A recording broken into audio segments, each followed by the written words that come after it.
Add Astra.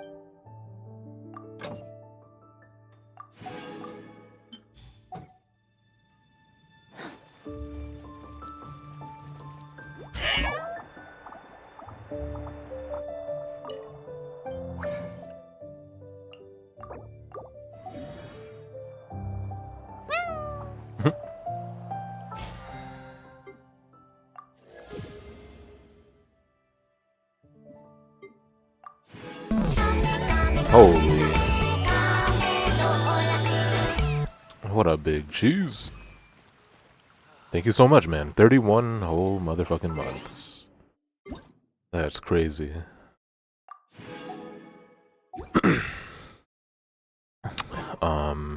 Appreciate you, man. And I hope you know that.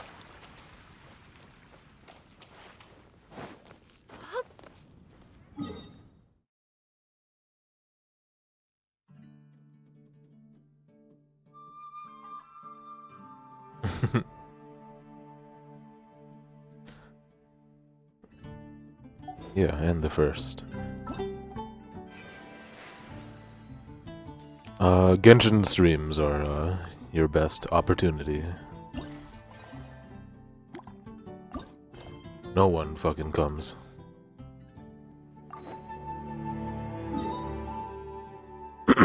Excuse me.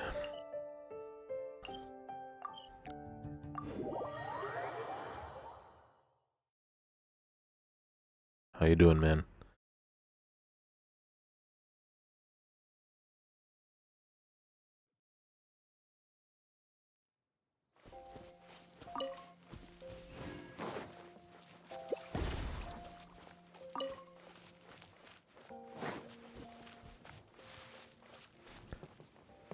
Purger. Purger myself.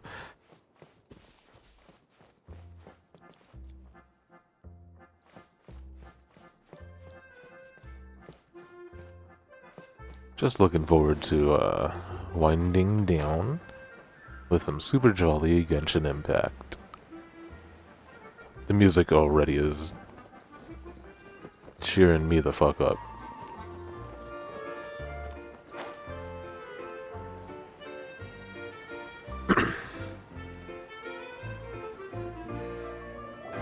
Really? You do that? Oh, but that's too much. I can't. No, really, it's all right. We want to do everything we can for the domain. Yes, and to be completely fair, I'm the one who caused this terrible mess in the first place. Oh? What happened? Did Paimon miss something? Hello, you two. Lessig was just telling us what happened. Perhaps you should allow me to explain. I'm afraid it was I who caused all this trouble in the domain. Yes, it was Lessig. To be precise, I saw a most exquisite water orb at the entrance of the domain. It reminded me of an astrolabe my grandfather gave me when I was 7 years old. I was curious if it could rotate, so I reached out and touched it.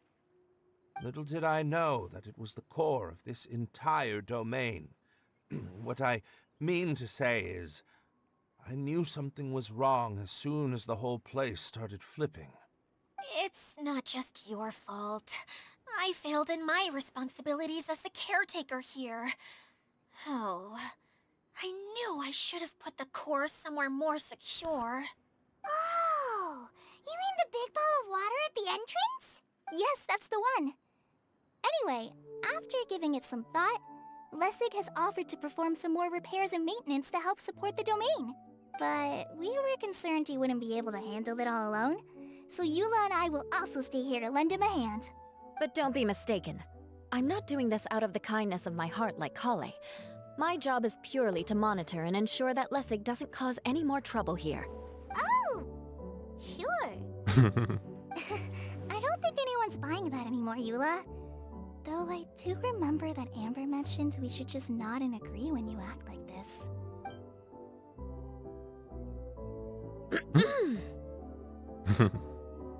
cute animation. Right. You better not slack off today, Lessig. No, I'll get right to work. Either way, Lessig is going to be in charge of making lunch for everyone today. That'll give him a chance to redeem himself. Yes, I'll do my best. No need to worry. What was that? I mean, thanks everyone for giving me a chance to redeem myself. I can already feel new strength kindled inside me. Ha ha ha. No, maybe that's just the heat of the oven. Very good. But you should conserve your strength. Many parts of the domain are still in disrepair, so we have a lot to investigate. Seems Adia has a little more pep in her step after finding others to help do the work. Now that you three are situated, we can focus on what the rest of us will be doing today. I'll go gather the others. We should get ready to leave as soon as possible.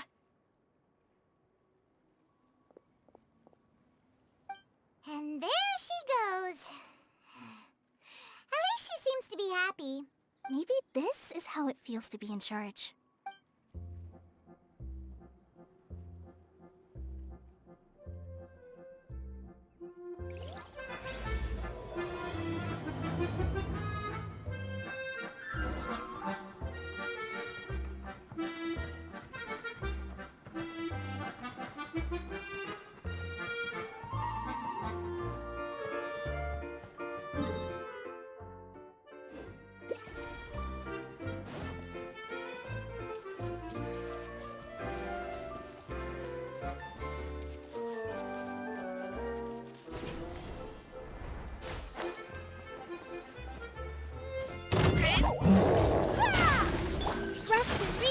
This way through the Temple of Wisdom. Time for a light show.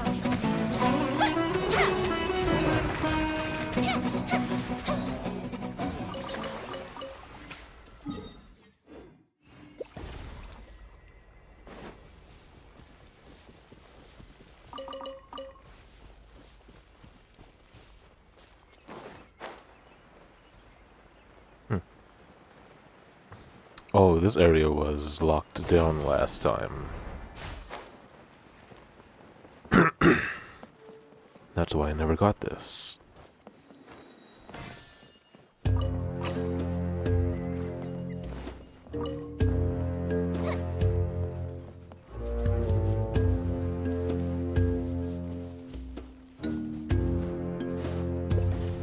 Oh man, so many chests.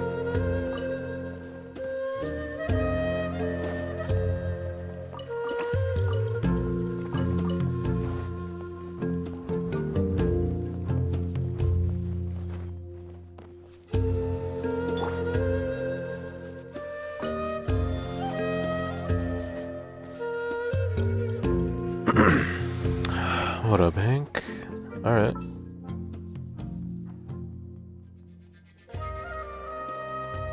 Well, thanks for swinging by. It is as the stars foretold. Shadows of fate. Hey! Hope you've been good. Ooh, will we find any firework materials in here? I don't think I saw you all Saturday either. Whoa. Freaking roller coaster.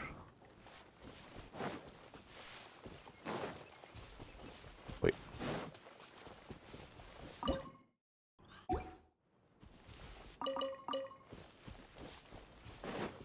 I mean, there's a lot of talking in this. Also, it's just like a filler event. The story doesn't actually matter, but, you know, if you do care, it's cool too.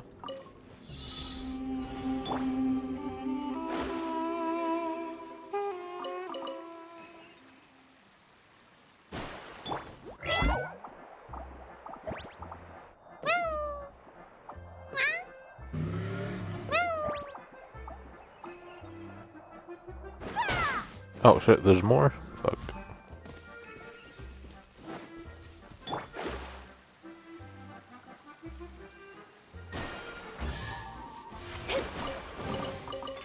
This should cover food and rent for a while.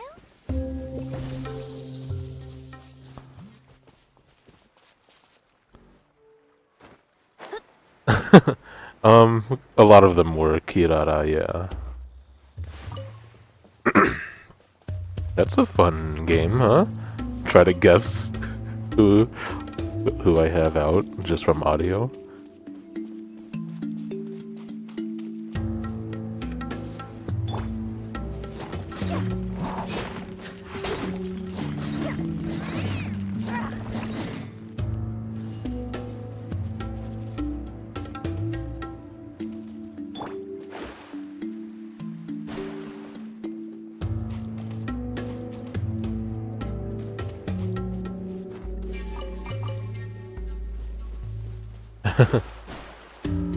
That's her whole theme.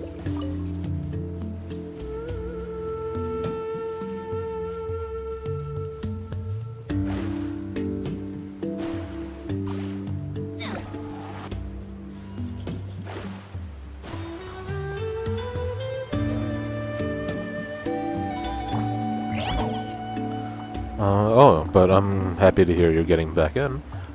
Is it just, a Fontaine excitement? Or curiosity? Or what?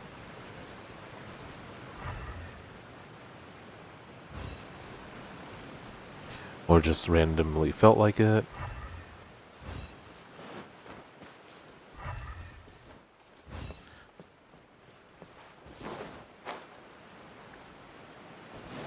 Gotcha.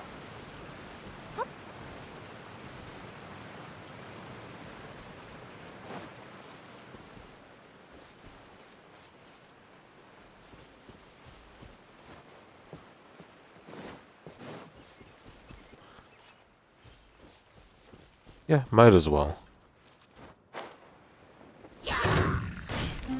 Let me see. Everyone will use fire hazard. I don't suppose you've seen What do we have here? all the stuff coming up. Have ya? Dude, I'm getting so sidetracked. One chest is leading me to another.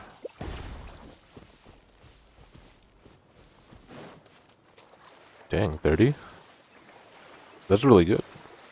This current abyss is harder than ever, in my opinion.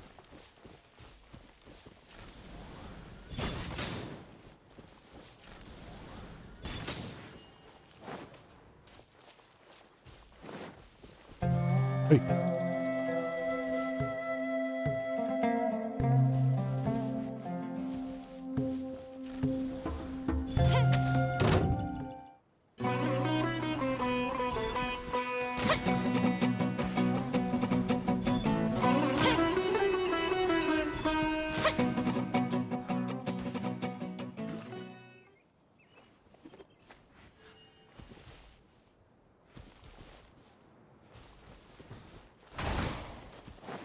Dude, 12-1. Or, sorry, 12-1. Yeah, 12-1 is fucking the worst. It is the worst.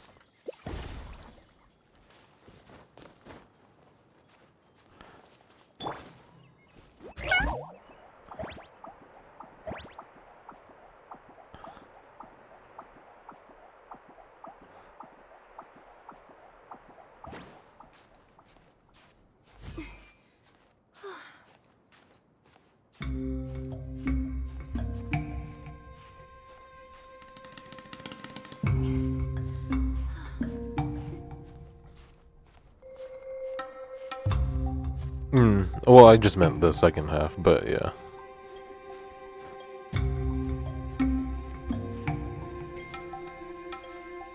Twelve 1.5, I'll call it.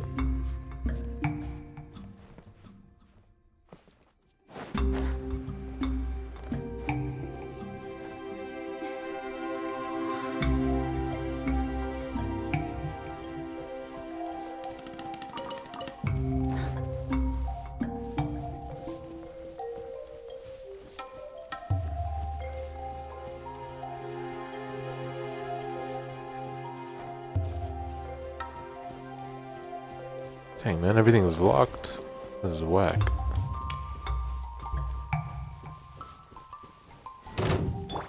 I see everything.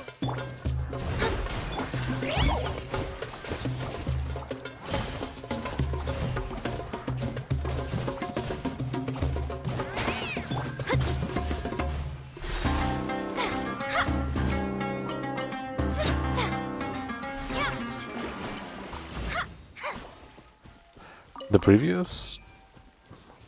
Well, do you mean like the actual previous? Because they've been the same for the last 3 rotations.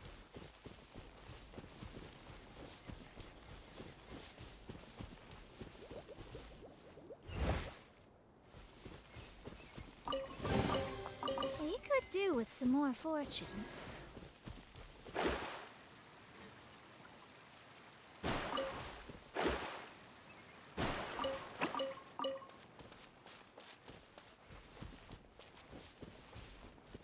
I disagree a lot in 12 1.2. They fucked me up so hard.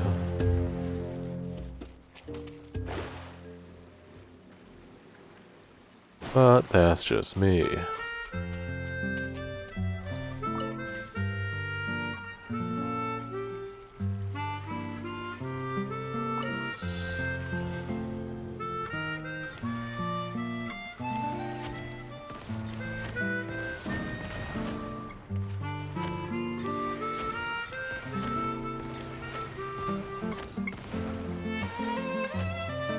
This is so jolly, what the fuck?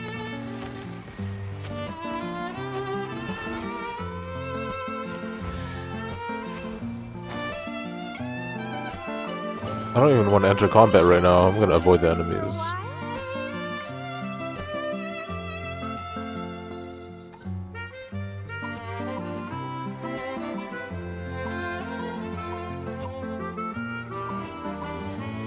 Harmonicas and accordions, probably. Dang. This is gonna be good.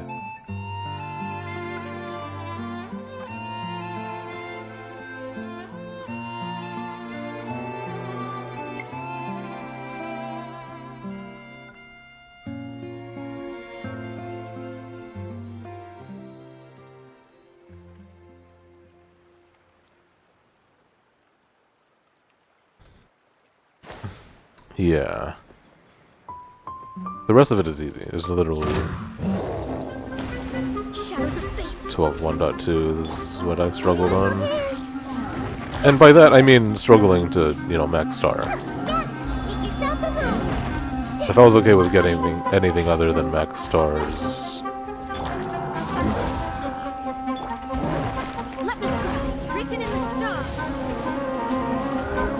not to, you know, humble brag or anything.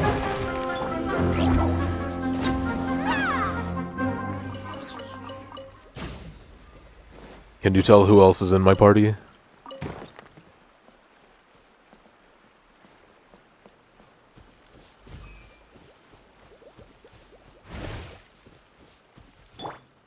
Commit it to memory. No, you know that one.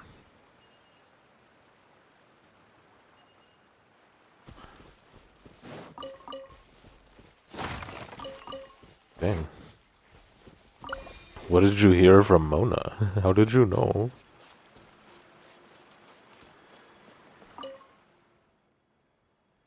Broke Boat Mountain? Are you serious?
Unlikely, no. Because they had new music for last year's summer event as well. And literally the only time you can hear them is if you played that event. And they were all fucking bangers too, like, Midsummer's Night. And all that shit. Of course, they're also on the specific albums, but I'm betting this is the same. These songs are probably written specifically for this event and the transition.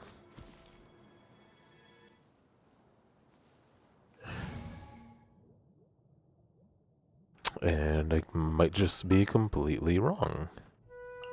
All right, let's head off.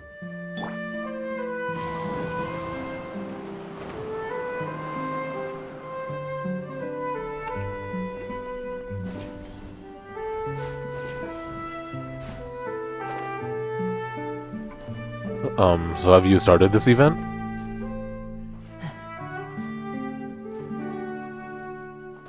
Is that Mika? No, dude. I wish Mika sounded like that. Let me show you what Mika sounds like.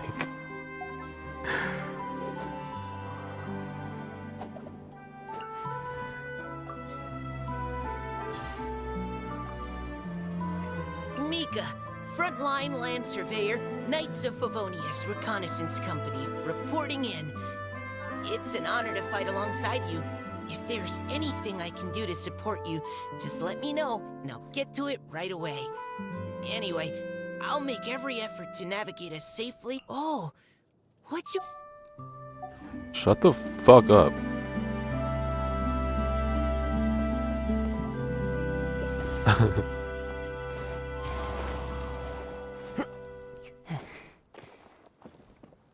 I mean, I know.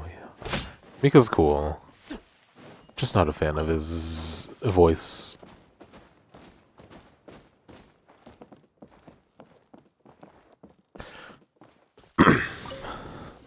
Open up the second area. Do you have any thoughts you want to share? I know there's not a ton of thoughts to share about it, but other than, like, it's just so fucking cute.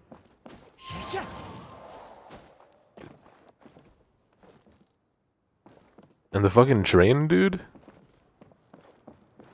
How cute is that? And it's not just like a tram ride, it's like interactive.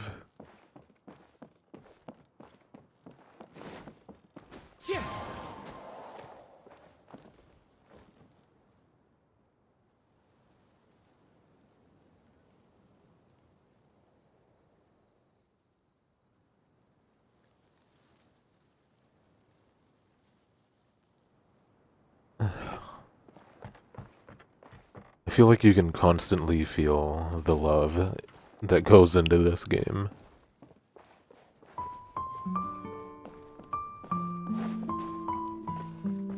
But I'm a fanboy.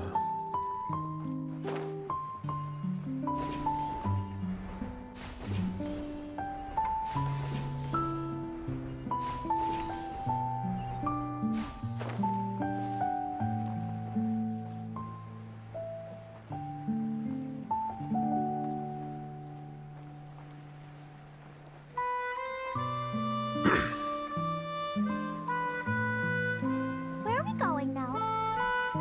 We're going to retrieve the last missing component. I'm working theory. It won't, The dude. director listed on the sign hasn't. But I'm sure it's gonna have a lot. And plus, Details. what do you mean like this? I haven't heard an accordion all day. Direct. All day as in the last 20 minutes. The director is a kind of job. The one we're looking for is named Zosimos. Zosimos is responsible for managing Unless you mean the harmonica. The director doesn't get out much. He's almost always cooped up in his treehouse making props or writing scripts. But I'm trying to remember now. Where is that treehouse of his? Huh? You don't remember? Even all of these Sumeru songs that I used to be pretty soft on, like, when I was able to finally purchase the albums where they were, you know, ultra clean versions of all the songs and just listen to them on all of my like super expensive headphones and shit. It's like, damn, this shit is so good. Hey, don't forget! I'm just the mascot. I believe it's that way.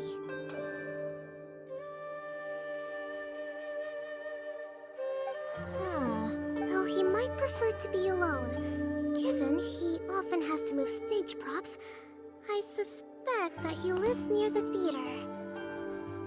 And having a view of the entire stage would be useful when imagining a production's actual stage flow.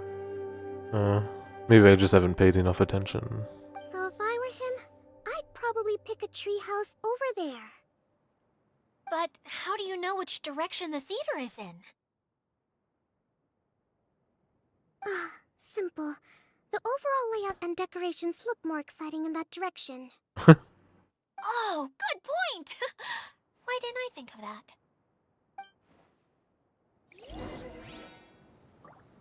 We have a Mondstadt, Eula, Sumeru Kale, Inazuma Kokomi. Actually 3 Mondstadt with Kaya and Klee. No one from Liyue, huh? That's a shame.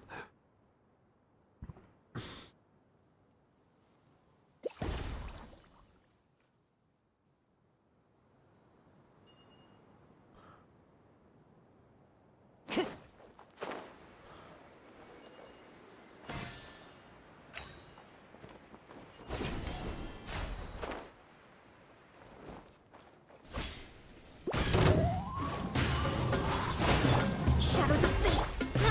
Roll!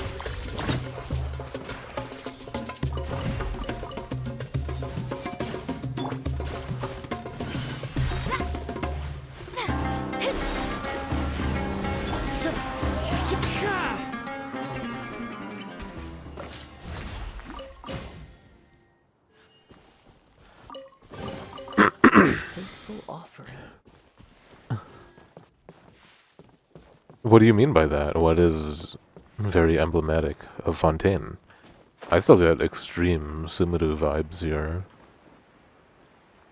Other than like a few tracks. Music tracks. Well, most music tracks.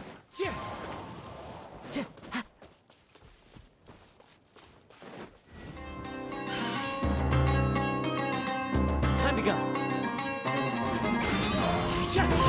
Let me scry!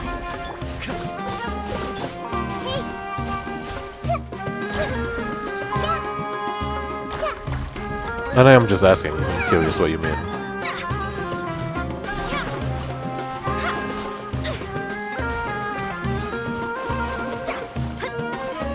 Leave my space!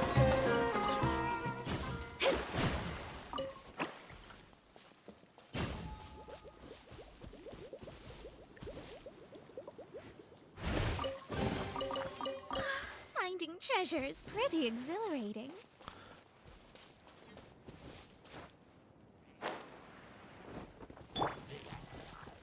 I see everything! Shadows of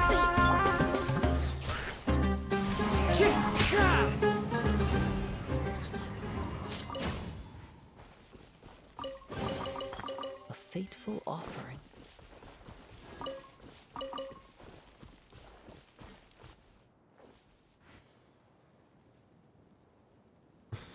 Okay, yeah, good point. I never connected the hydro heavy to being Fontaine. And yeah, you're right about the other stuff.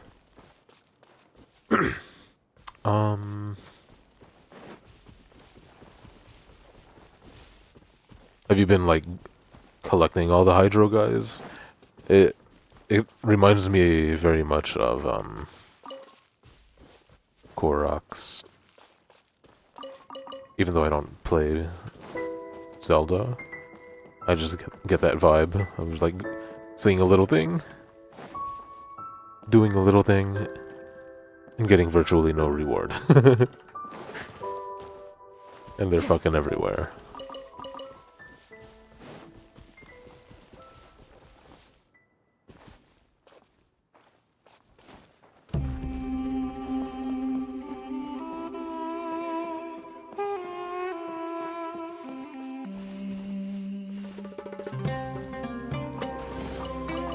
brings a smile to my face.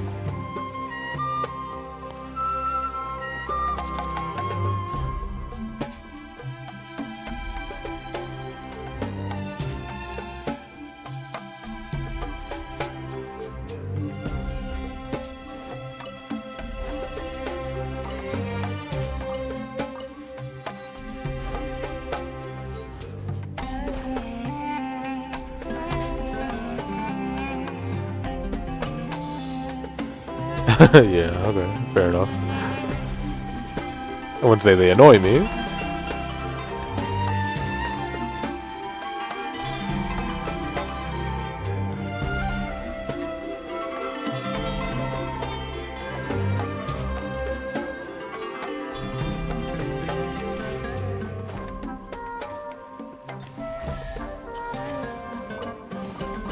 Who says there aren't benefits to a life of wandering?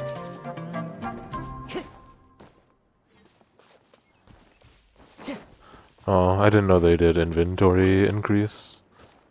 Again, I don't play those baby ass games. Welcome, M1. Time to go.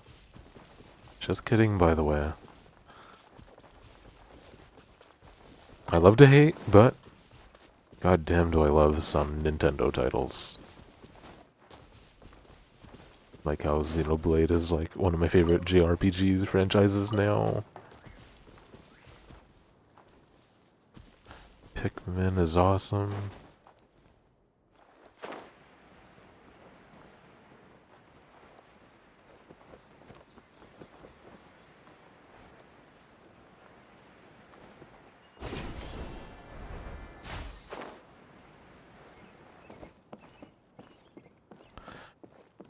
Mainly annoying thing is finding a neat secret and being rewarded with a carrot and cabbage. I feel you.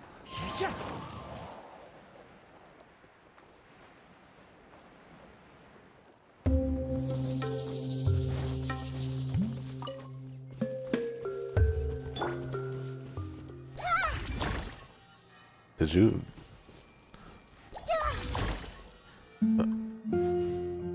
I mean, you can have an opinion, but you gotta make it clear where your opinion's coming from.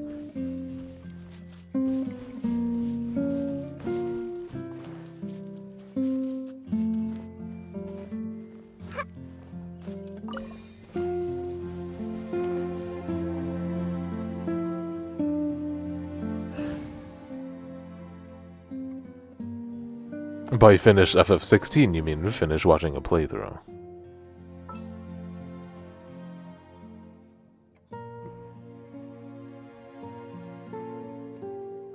I'll lead the way. It is an important detail. I'm not saying it makes your opinion invalid. It's just an important thing to use to gauge. Keep up.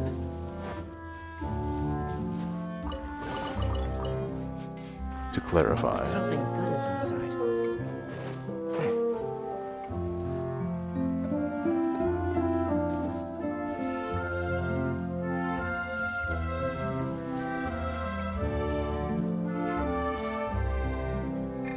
With that said, I still have to finish 16. But absolutely, Xenoblade 3 is better. To me, it's a lot better.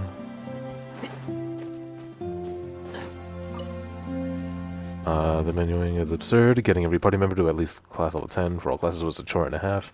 Like, 10 minutes of menuing each time. Well, I mean, you didn't have to do that. Gosh.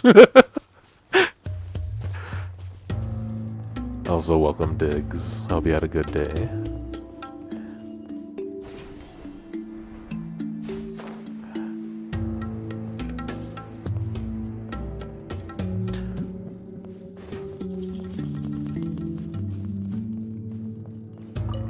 Or do I?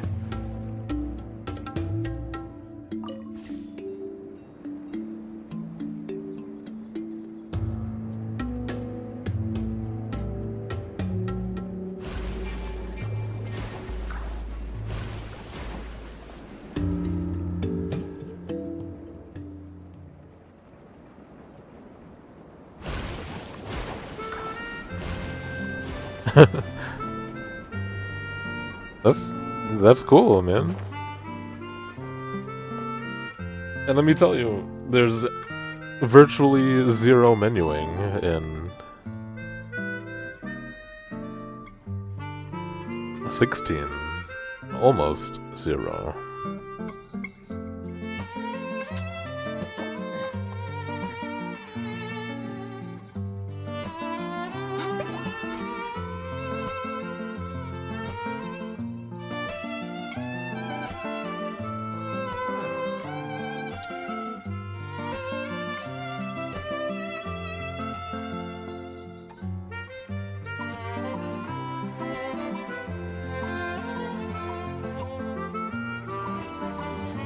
Wait, Oxenfree 2 just came out, and Don't be afraid to make mistakes. It's all part of the learning process. does NVK have a score for it?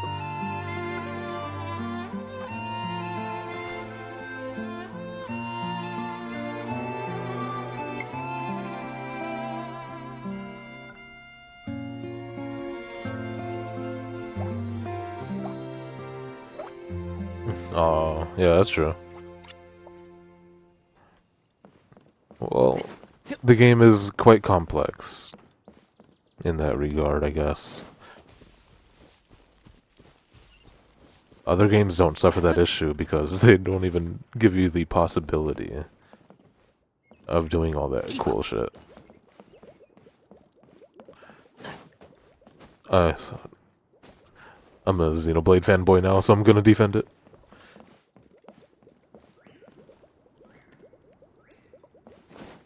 Dude, yeah. The character tree and the active time lore, that shit is good.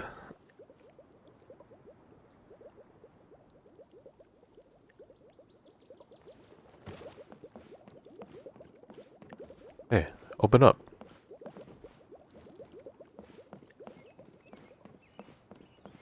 Oh, I'm sorry, Diggs. I mean, those are ultra minor spoilers, but yeah, we should be more careful, and I apologize on behalf of Hank and myself.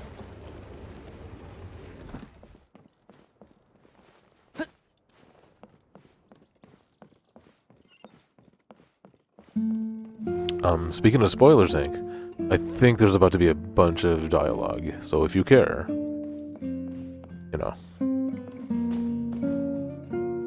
fuck off. Where did that blasted automation mechanism go? The male actor standees are here, but where are the female ones?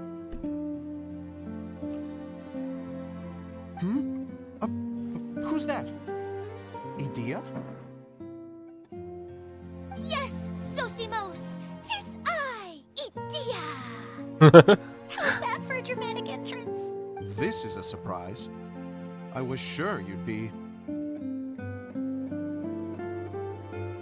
Curled up in a fetal position, crying to yourself? Yeah. That's why I said minor, but, you know, I want to make it a point to apologize regardless, because you never know. And there's no reason to defend Wow, what myself. a fascinating little creature.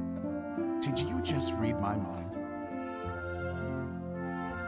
The name's Paimon? And no, Paimon's no mind reader. Just call it an educated guess. I mean, it makes sense what you're saying, Umbun, but sometimes it's simply not possible.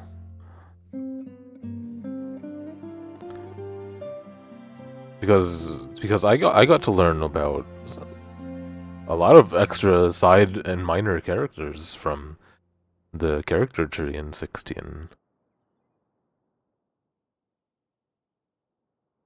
It would be kind of stupid for the game to like linger on them in a cutscene or something.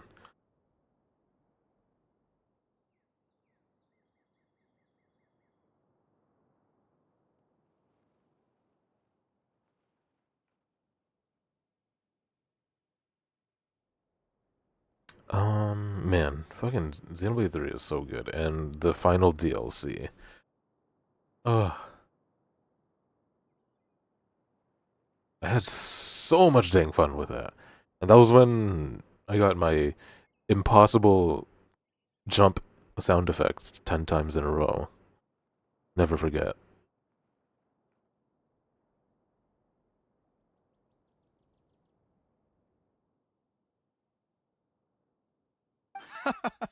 It seems everyone shares a similar opinion about you, Adia.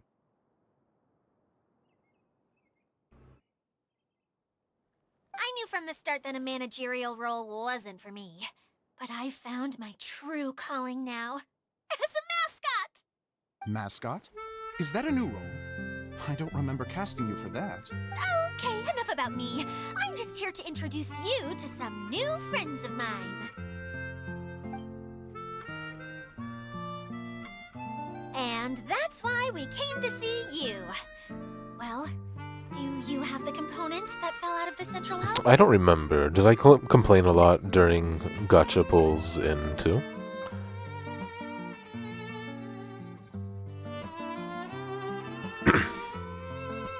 I do. However, I'm afraid the incident has caused many malfunctions with the stage mechanisms, and I can no longer put on any performances. Look at Klee, she's so cute. Okay, so you're holding the component ransom till we help you fix the mechanisms, huh? No. Till we fix the stage, surely. I'd have thought he wants us to make some more props, no? Given that some of the standees are missing. Or maybe the component is broken and we need to fix it.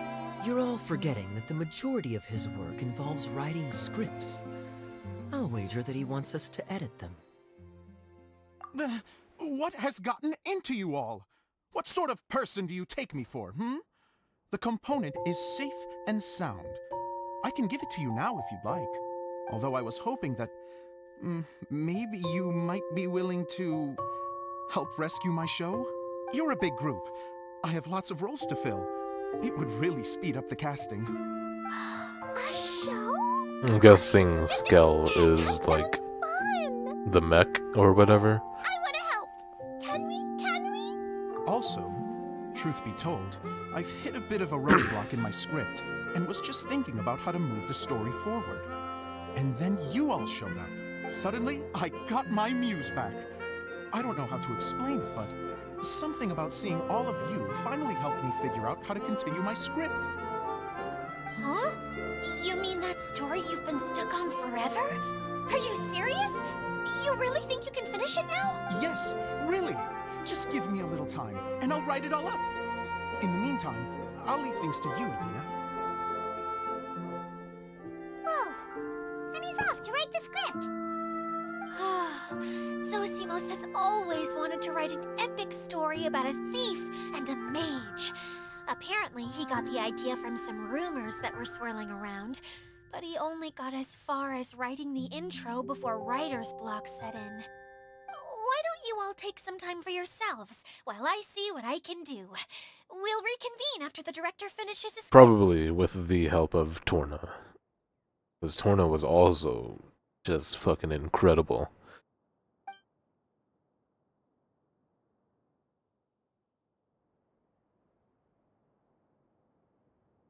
A director, my friends, is a storyteller. And the key ingredient to every good story is inspiration. Man, fuck The Smash moment Bros. I laid eyes on General Sangonomiya, inspiration hit me for a brand new character. The heroine was the missing piece of the puzzle. The rest of the story flowed naturally from there, and now it's finished. So please, take a look through your scripts, and we will tell this story together. I'm heavily considering pulling for Klee because of her cute new outfit.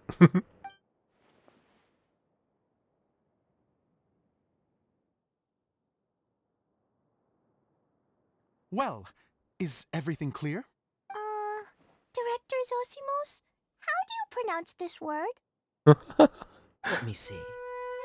Ah, that's Sojourn. It I actually means asked about stay Sojourn for- recently too. This is a very cute moment, so let's make sure that comes through in the performance. Oh, wait. There's another word I don't know here. It's okay, Klee. We can go through your lines together a few more times after this meeting's over. That would be most appreciated, Kaya. I had a feeling about you, actually. You seem to know a thing or two about character acting. Tell me, have you acted before?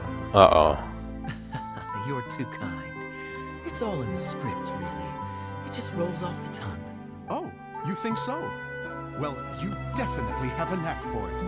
I've actually been looking out for someone with your talent. If I make it as a big-time director, then I can see us working together for the long term. Be sure to stay in touch, okay? You and I are gonna go places. What can I say? Sounds good to me. Great. Fantastic. Now then, please go through your scripts one more time. But don't just read the words. Remember my notes. And really let the character inhabit you. I need to have a look at the stage, so I'll leave you to it. If you need me for anything, I'll be in the big theater right in the center of this area. Wonder what the theaters are like here. Let's go check it out while everyone's still getting ready.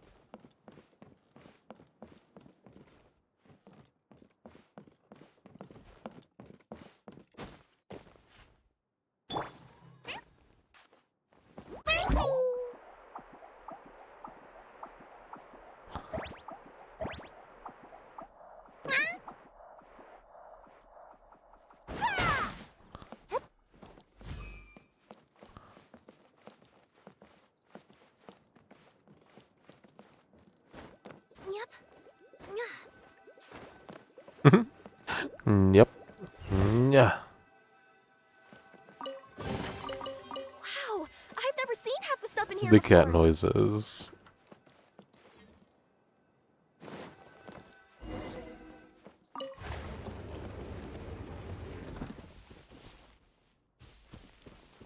I don't even know what you guys are talking about.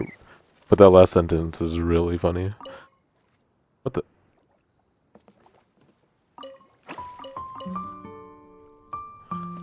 Yes, I got 1 wheat.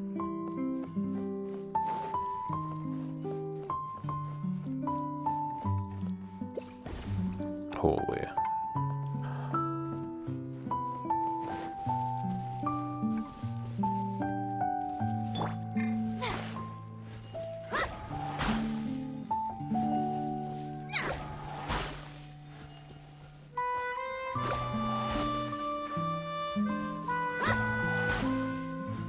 Delve into destiny.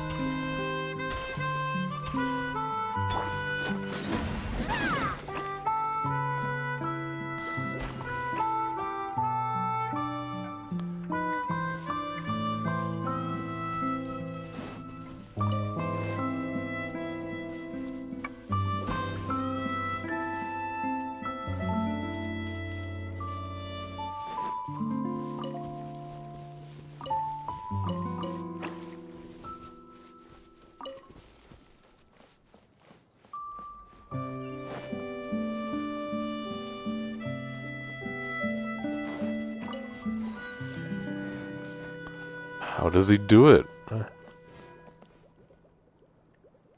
Every song, every time.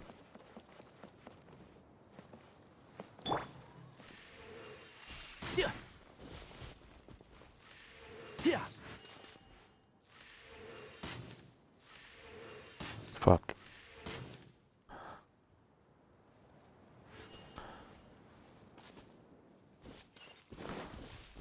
I don't want to go down there.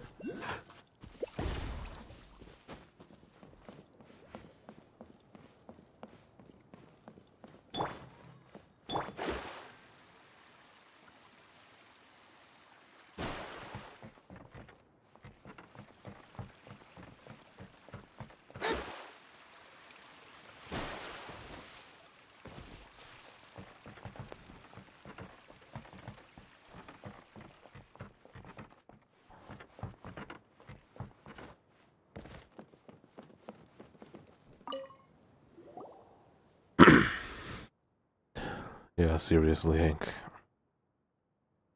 Park announcement speaker. Let us give thanks to fate, dear travelers, for your wanderings have finally brought you here. Surely you must be searching for a serendipitous encounter beyond your wildest dreams, an astonishing journey that is beyond your mundane imagination. Now, The opportunity for us to fulfill all of our desires has been laid before you, right here, right now. Dive into the brand new Daya's 3-day reverie. Step into the grand stage and you can experience something beyond your wildest dreams. Swim freely in a pool of Mora. Exercise the phantoms haunting ancient castles. Break free from the shackles of gravity. Whisper the passphrase. Take us to the world of reverie to declare your curiosity and passion, and begin your journey. Wow, that speaker really knows how to work a crowd, though Paimon didn't understand the details. Journey, show, stage, and something about a pool of Mora? Paimon's definitely heard of that kind of activity before. So is the person making the announcement Daya? She must be the director of the play, so if we register we can become the characters of some play? It definitely sounds cool. Paimon's especially interested in the pool of Mora. That's not it. Paimon just wants to see what kind of mystery attraction is deserving of such a special spot in the Velurium Mirage. Then let's say the passphrase together. Take us to the world of reverie. Really? Just like that? Perfect. Your registrations have been confirmed. And Daya's 3-day reverie will begin shortly. An ancient legend resurfaces and new clues to a priceless treasure are found. A band of chivalrous pirates hones their weapons and hoists the sails. A town floating in the sky encounters an unprecedented crisis, and a miracle-working architect must act quickly to prevent the soaring city from crashing to the ground. To save their fallen friends, a lone Hydro Eidolon must break into the haunted fortress and find a way to lift the curse. There are 3 different shows, each with their own theme. Please choose one. What? I want all of them. Find an announcement speaker like this and follow the instructions to go to the place of reverie. Sorry, Hank. Was I spoiling you?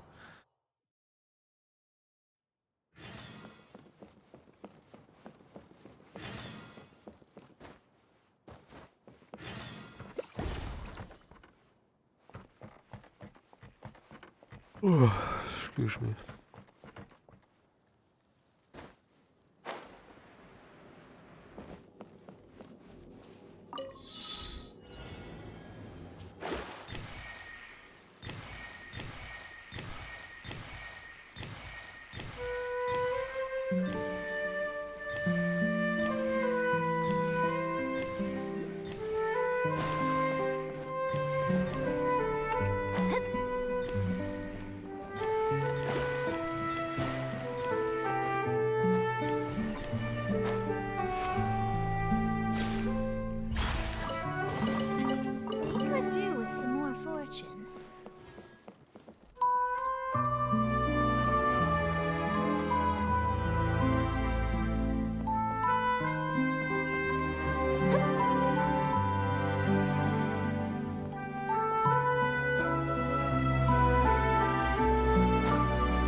Hell yeah, man. Gotta play Pikmin 4. I support your decision. Still, you know, try to get ahead of me if possible. Yeah. This performance of the Black... and the All-Devouring Kraken, a play from Daya's 3-day reverie, will now begin. Docked in the port closest to the rumored location of the treasure, the crew of the pirate ship Black is recruiting new sailors and restocking before the final and most crucial leg of the voyage. Voyage.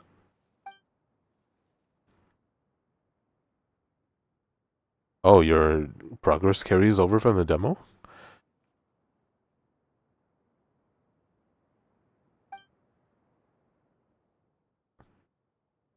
Ahoy there, landlubbers. Get on over here. Huh? The voice from the speaker changed. It sounded like someone really serious is calling us. So it's trying to interact with us?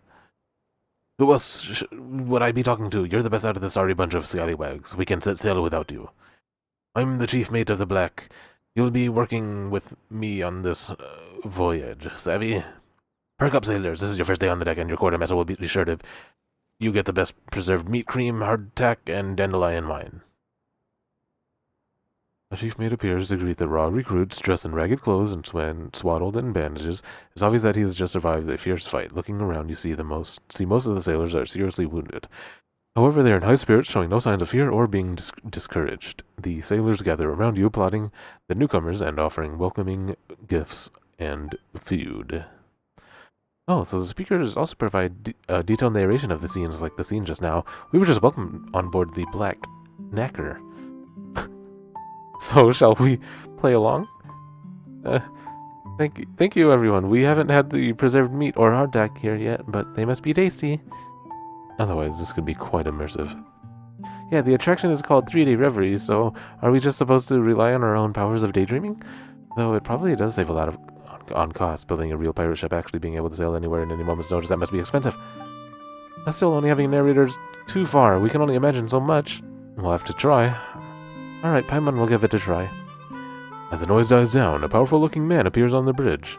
He's dressed like a common sailor, for the ragged tricorn on his head.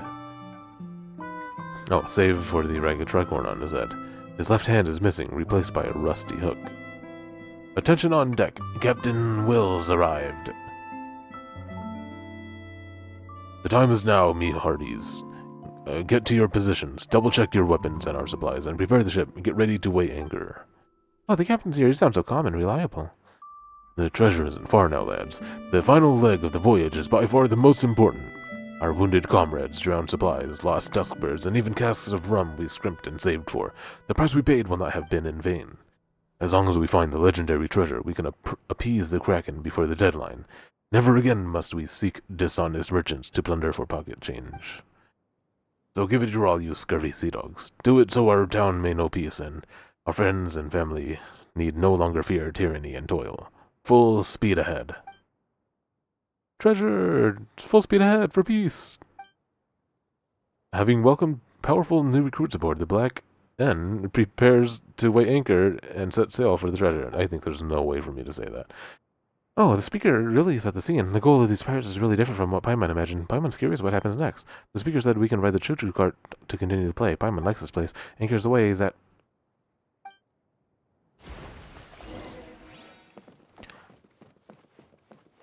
Man, this whole quest is just narration. I don't know how to feel right now.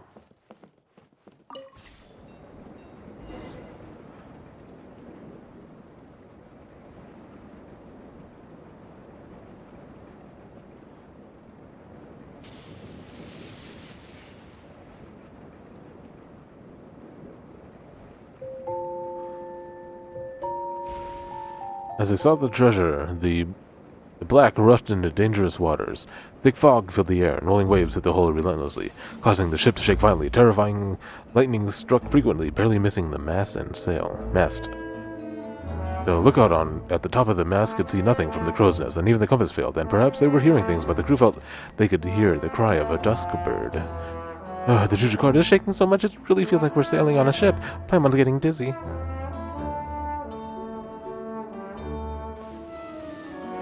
At this crucial juncture, the captain took over the duties of the helmsman. Almost as if adapting to the rough waves, the Black started to sail out of the dangerous something. Don't panic, lads. Our intuition and the blessing of the folks back home will surely guide us. We'll find our way.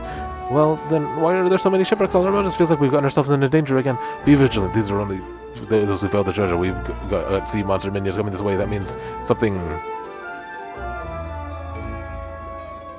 Enemy attack! Enemy attack! Sea minions are attacking from the bow. These sea monsters, they've been demanding tribute all this time, plundering all the... Lads, don't panic. Blast them with our heavy cannons. This will be the nasty battle, but victory is before us. Awesome. It's your turn now.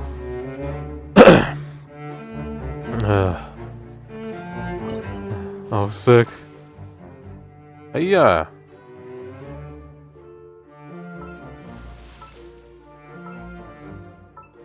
Oh, enter? What the fuck? I gotta reach all the way to enter.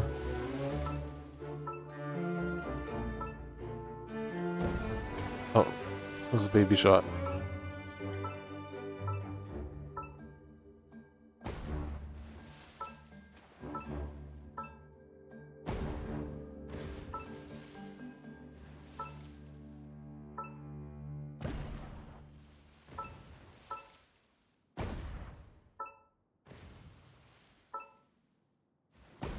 It is quite literally a theme park ride.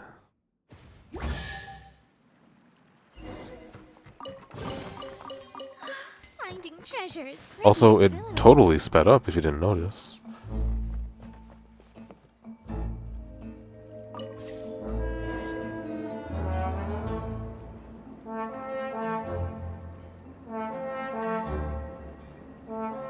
Slower than walking? Absolutely not. Not even sprinting. Even this is faster than sprinting. However, beautiful enchanting singing traveled across the distance as the din of battle dissipated. Captain, something doesn't seem right. I can see my food my grandma makes. It smells so good. This is slow, yeah. You want to bewitch us with a siren song? That trick's too old. Lad, plug your ears with wet matsutake. Huh? We don't have any. Can't we just use our hands?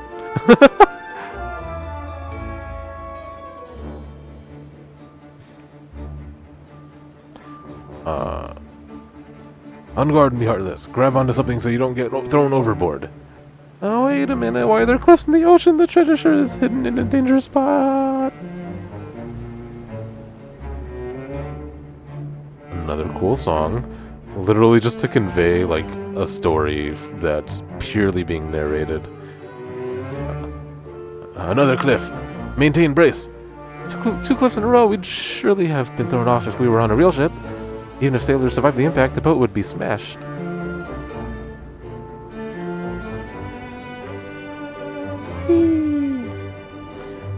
After many twists and turns, the Black finally reached the pass where the treasure was hidden. Will there be a splashdown? Highly doubt it.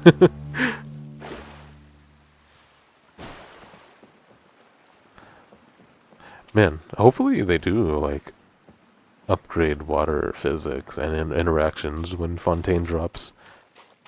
When Sumeru came out, or actually, like, one patch before Sumeru came, there was, like, some massive lighting improvements. Like, some very minor ray tracing things. Not in reflections, though, but...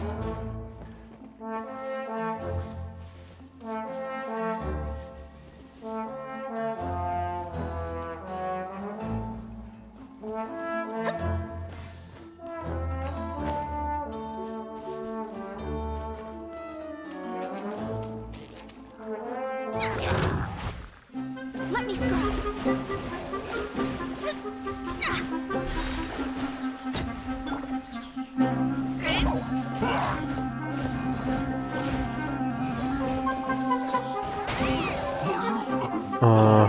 Welcome back, Hank.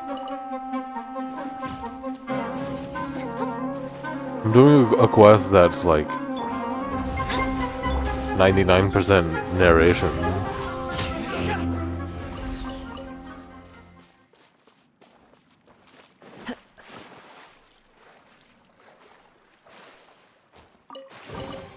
Drowning baddies in tears. To a life of wandering.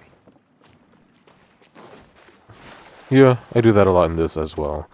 Well, at least for the early game, because using things like Animo to push enemies into water. Does Pikmin 4 come out this week? I think it's the 21st? 22nd?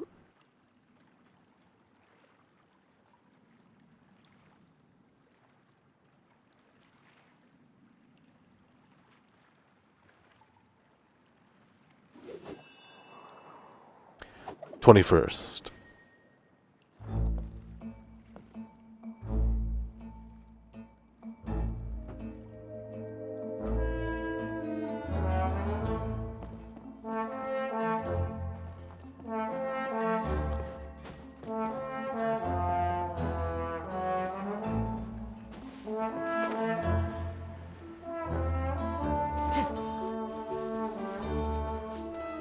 Man, this is actually crazy, and now that I'm like thinking about it, they really just built an amusement park in this game.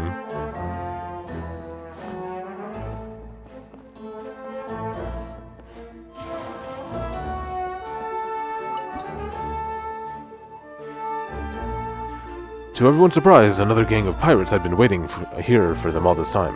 What's going on? Are we seriously being robbed by other pirates? How sneaky of them! Well, you little rascal, instead of robbing other pirates, you set your sights on the treasure. Why don't you think of tricking the sea monsters instead? Nonsense, we've robbed plenty of rich and just folk. We just can't stop struggling, treading old path. We need to find a way to change our situation.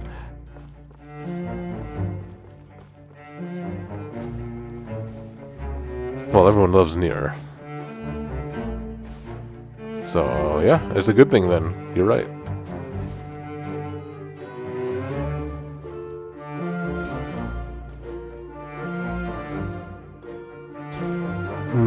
Did I think of the chasm as a transition into Sumeru? I did not at all.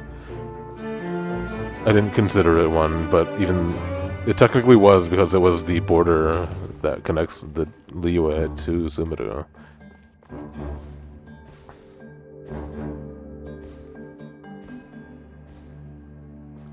I actually have no idea what part of the map is gonna connect us to Fontaine. I mean, I have some idea, but I'm probably wrong.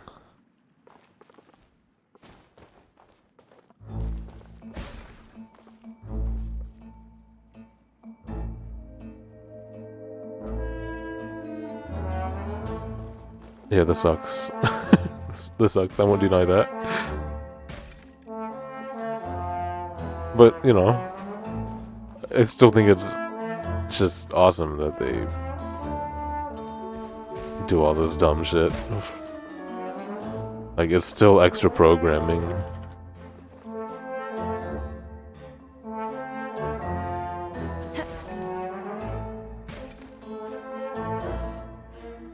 What a sim request brought them back to the chasm? Yeah.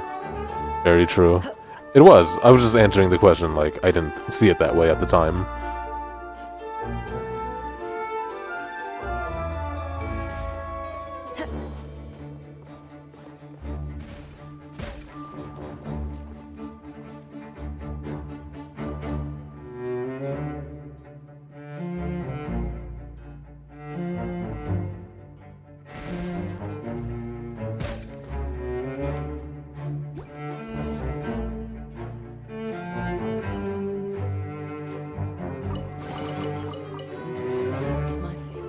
Let's just remember this is a mobile game. Time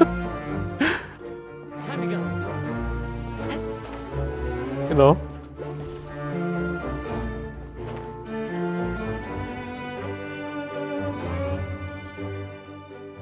Marvelous. Congratulations. With the strength of the new sailors, Captain Will easily defeats the old enemy, sending them running. Having overcome every challenge the voyage could throw at them, nothing can stop the crew of the Black N now. Such is the loyal crew of the Black N, me lads. Even when those lily-livered biscuit-eaters ambushed us, not one of you panicked. And of course, our newest crew members contributed mightily. They swept away all opposition like it was so much flotsam and jetsam. Of course, bad pirates like that, Paimon and the Traveler could fight 2 or 3 boatloads more. Getting into it, huh, Paimon? It's okay. The journey was pretty thrilling, and we've been through thick and thin with Captain Will, so Paimon can be a bit more serious. Based on our research, if we break that stone wall, we can find the legendary treasure. The crucial moment has arrived. I shall give the honor to our heroes, our new companions, and after that I've got a new idea I'd like to discuss with all of you. Alright.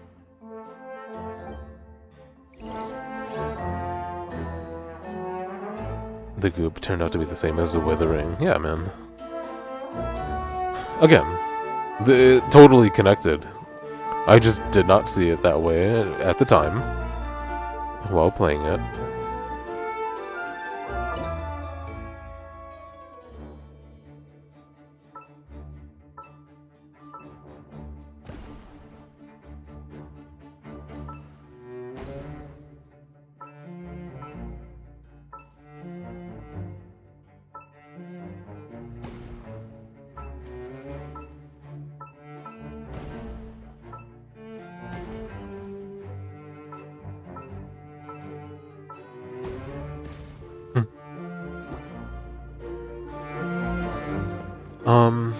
And I know you haven't been playing, Hank, but, like, I have to assume this shit up here is what's gonna connect us to Fontaine.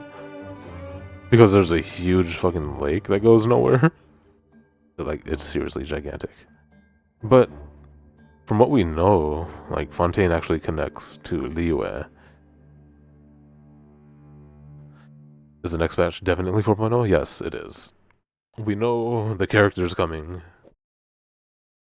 They put out an anime, not anime, but like a 3-minute animated teaser already with a bunch of characters in it that we don't have the names for yet.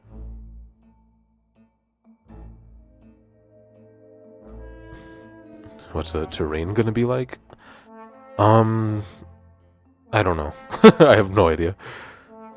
Because I've avoided most of the things they revealed.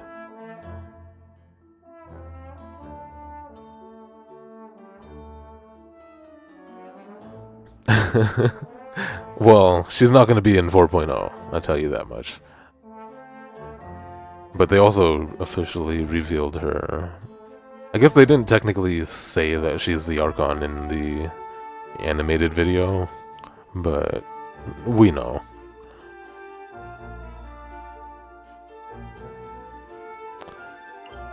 Actually, I'm actually just gonna... Oh, wait, no, I don't want to teleport away yet. I want to make sure I have a good spot to teleport back to.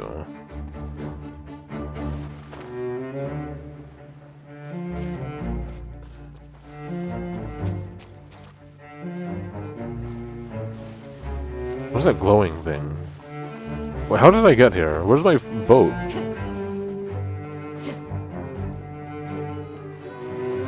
Oh, I never had a boat. That was the rail.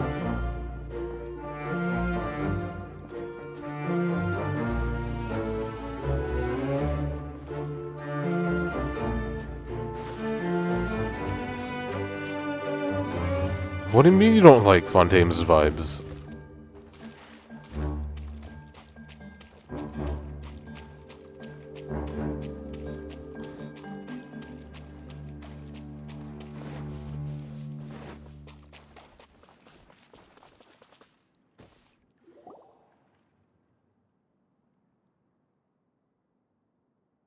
Oh, okay.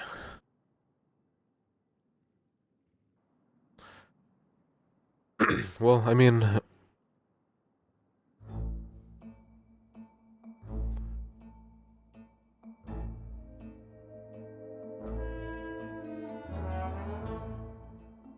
What more can they do, you know? We've gone through 4 regions.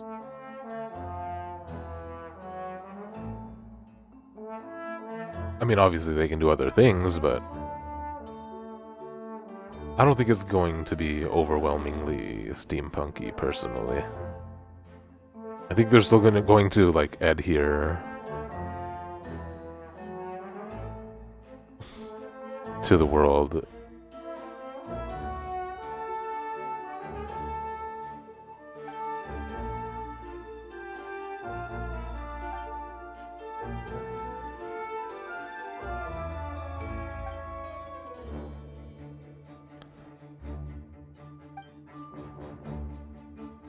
It's going to be beautiful.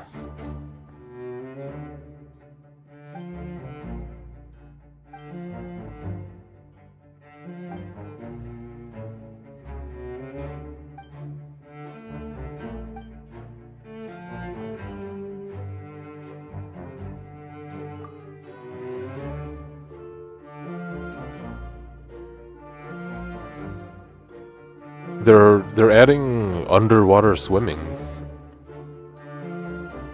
You know how insane that's gonna be?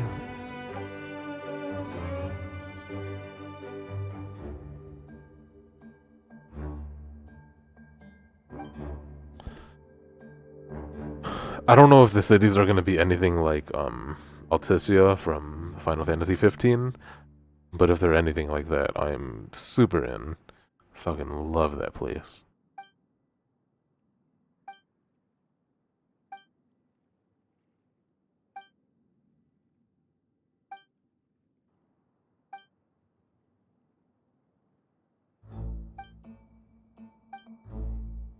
I pretty much stopped narrating this, unfortunately. Let's go.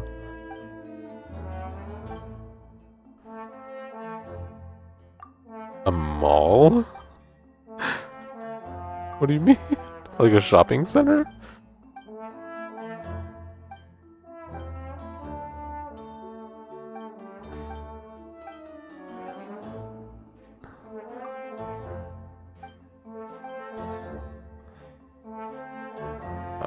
I mean, there's already one. I mean, 2 even.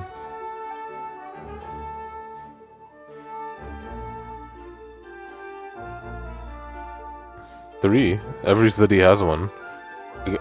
I guess Mondstadt is the tiniest, but every city does have one. And Sumura has various cities that have shopping districts. Like stalls set up along a pathway.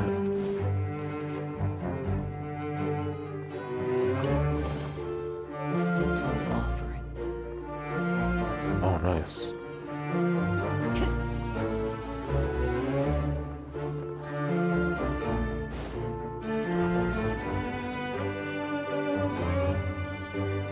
Time to go.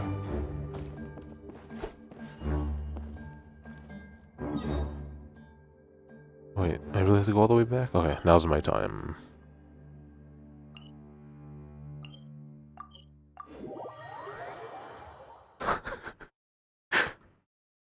Yeah, you mean like the mall in Washington, D.C.?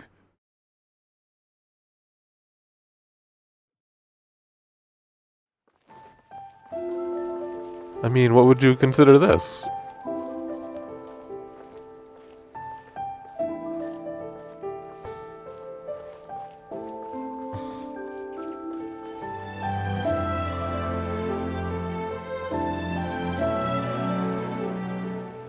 It has to be indoors?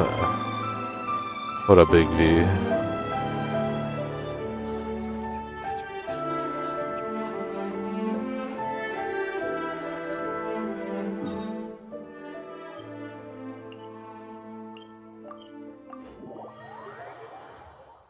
Alright. Well, this is also not gonna fit, because it's stalls. But it's still, like, the same vibes, in my opinion.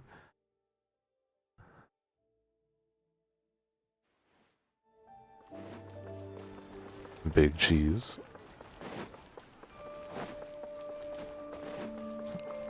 How are you, too? Burger. What about this? Okay, this probably looks tiny and insignificant.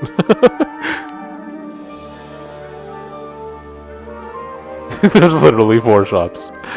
Dang it, it's so much more, like, crowded in my head because of how I picture it. Hey, look at this. A little pot seller. A little rug seller. Blanket shop owner. Little food court. Holy fuck, this song goes too hard.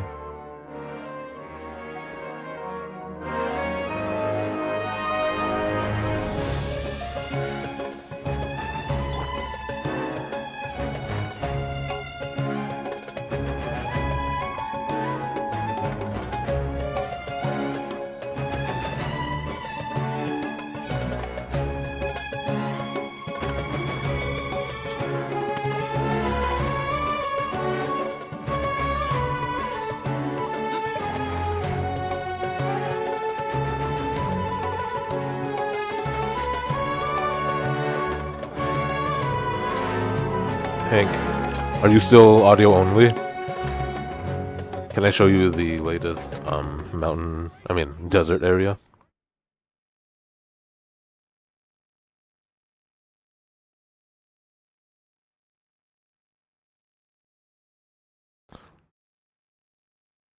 I mean, just one spot of it, not the whole thing.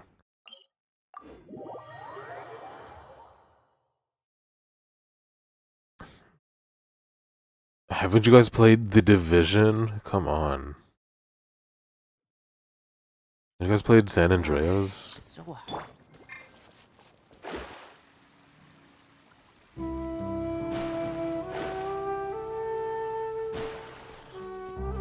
Pokemon's big cities are so bad.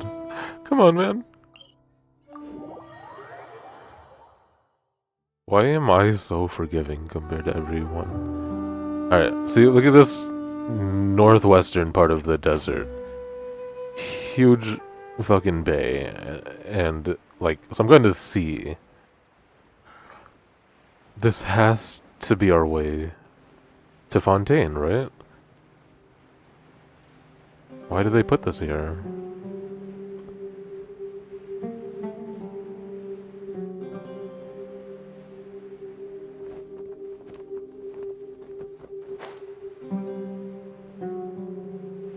That's the ocean?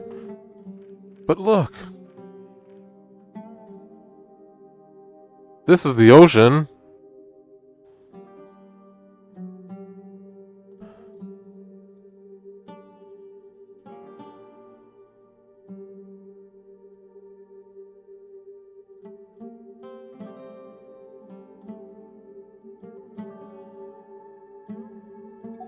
This is but a sea.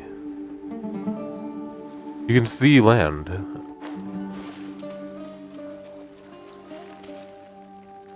I mean, I'm probably wrong, but it's just really fun to think about. And how fucking massive this entire game is.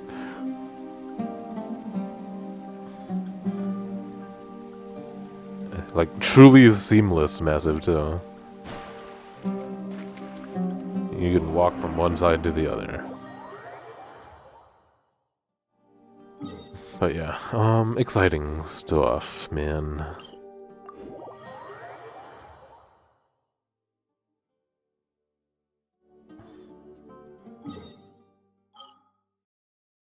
Genshin Impact, y'all.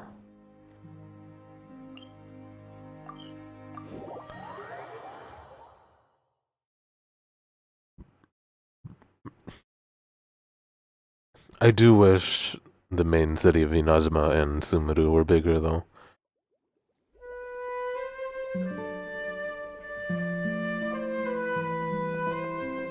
True, yeah. The city in Xenoblade 3 was great. Is great.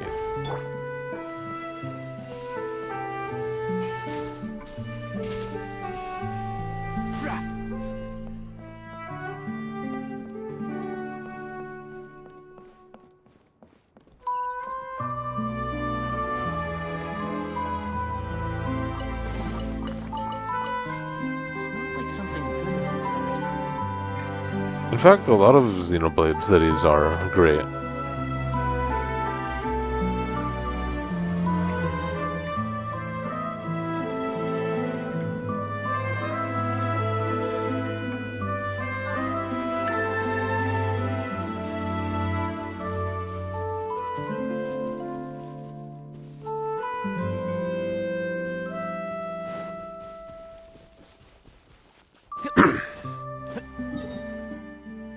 Genshin's scattered cities and towns are small, admittedly, but there's nothing like the feeling of strolling through like Gandharvaville and Vimara Village.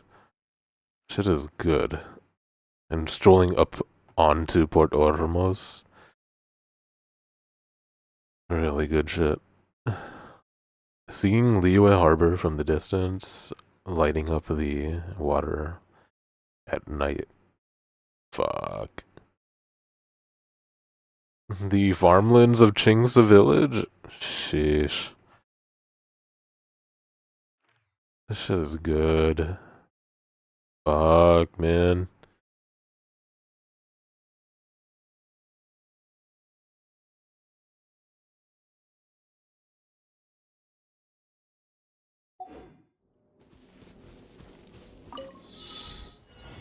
Albeit small.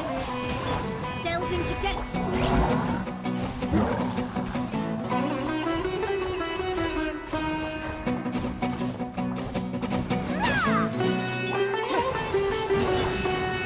Let me scry.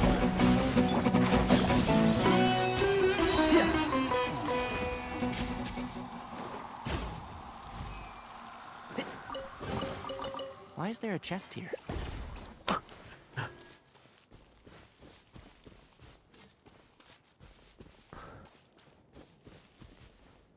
Where's Mondstadt? Right here.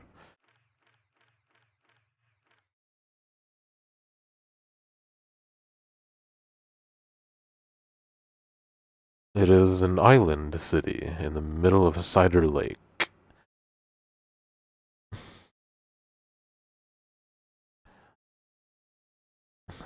Where's Fontaine? Don't know yet. I mean, if you see all the leaks, people know, but I don't know. Somewhere up here. We know it borders Liyue, but I don't know if it borders both Liyue and Sumeru and Mondstadt. But I know it's somewhere around here.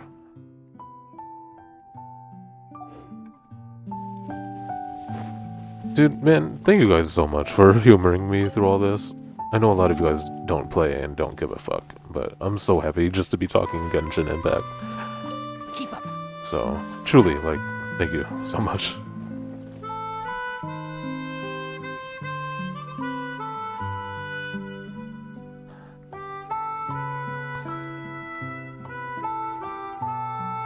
Long road between Chingse and Harbor. It's super far, dude. Liyue is, like, gigantic, yeah. And oh man, seeing Wangshu Inn from the distance for the first time. So cool. Yeah, you're right, there are little signs of life, like, all these little structures. One restaurant along the way, so people can chill. Uh,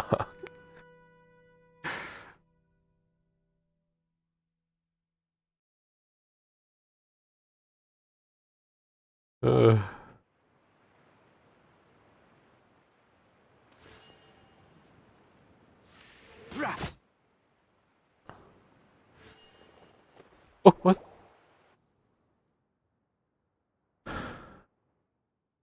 Oh.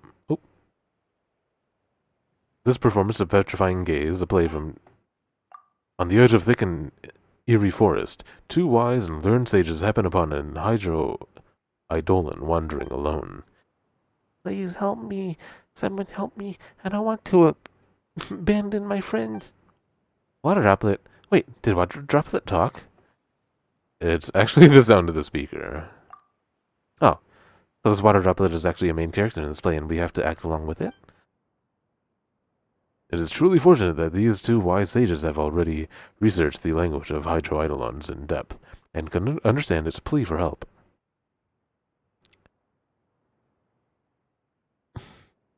Why is there a painting on the speaker? So Velka, we're at like a temporary map, and it's kind of like a carnival, and we're doing a little extra side thing, which is unfortunately not voice acted.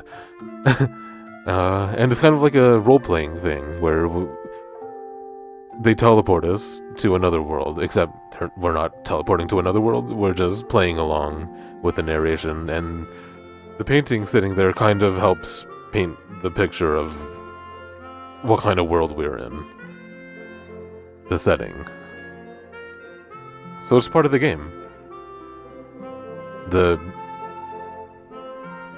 RP game that our characters are doing with the narrating speaker.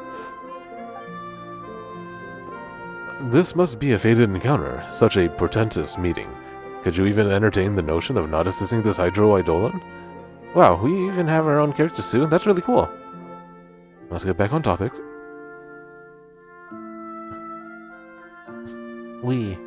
While we were lost in the woods, we happened upon an ancient castle and accidentally woke the evil spirit slumbering within. Two of their leaders, they laid curses upon us. Now the moment a ghost sees us, we turn to stone. I barely managed to escape, but my companions, they must be in such pain. Is this our fault?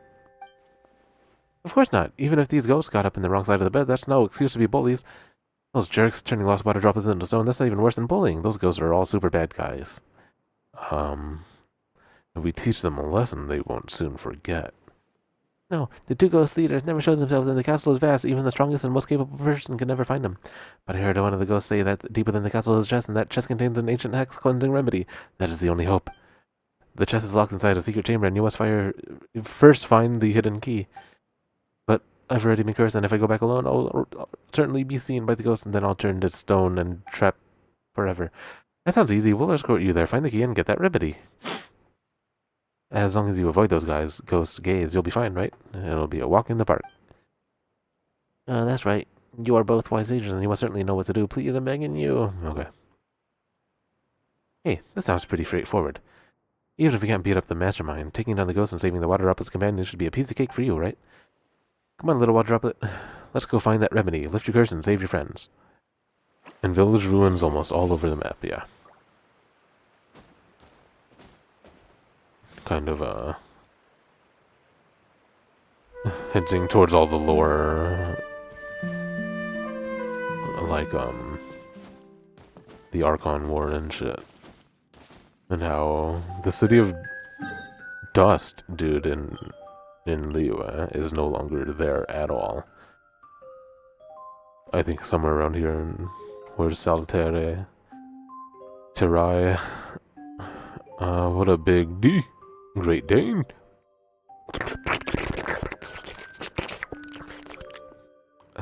How was my day? Pretty boring. I worked late again. That's 3 11-hour days in a row, so.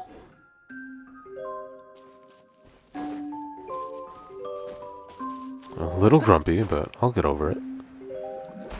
Otherwise, the last couple of days I've been so extremely jolly, man. Some of the best customers. Lifting my mood.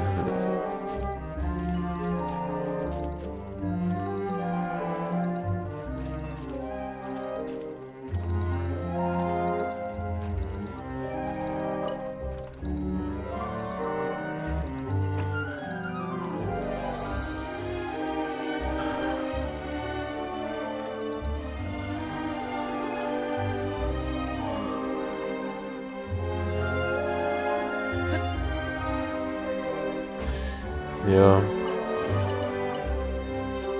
Smells like something good is inside. Especially my favorite customer.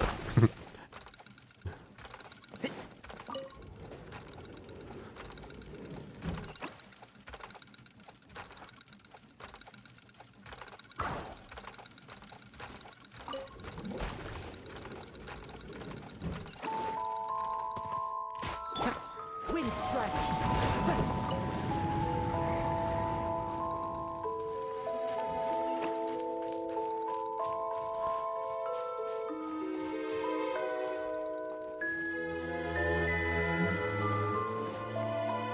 I wish I could just play more video games, though.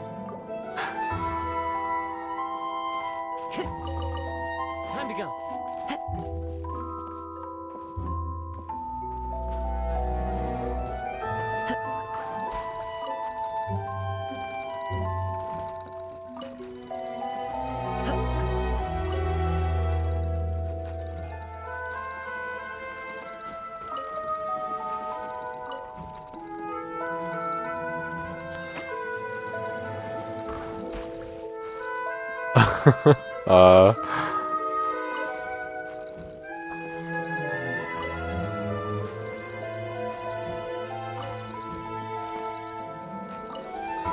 I probably have.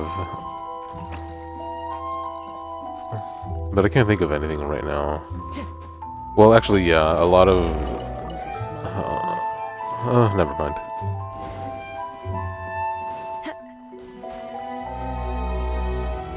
But yeah. Probably. Well, the bar says you aren't addicted to 14. Well...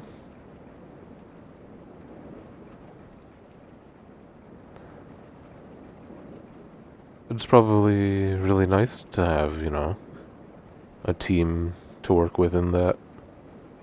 Something to do together and develop bonds and friendships. In carpal tunnel.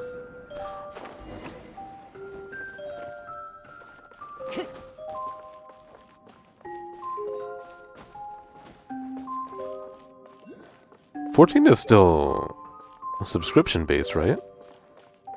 Does 14 have microtransactions? Absolutely, right? You can buy, like, mounts and skins, I'm pretty sure.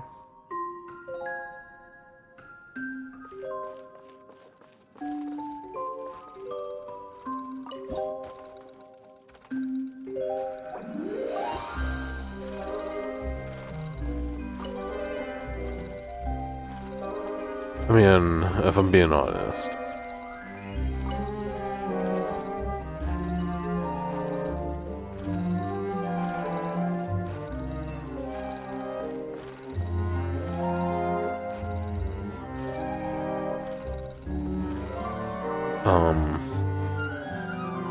Well, no, I don't spend that much on Genshin these days, because there hasn't been characters I've wanted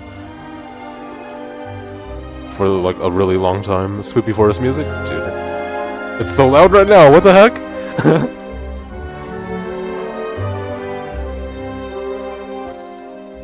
Oh, shit. Let me move this. I can't. How do I block these guys? Can I kill them?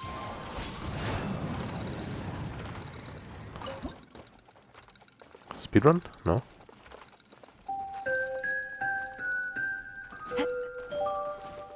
What do you mean, don't tempt? What are you talking about?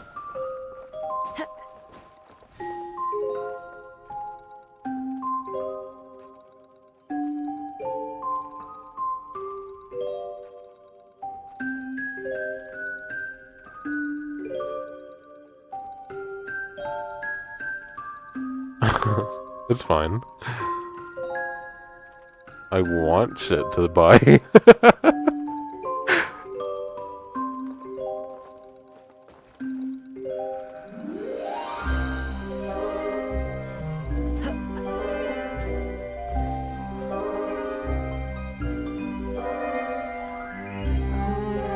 Nice one, Velka.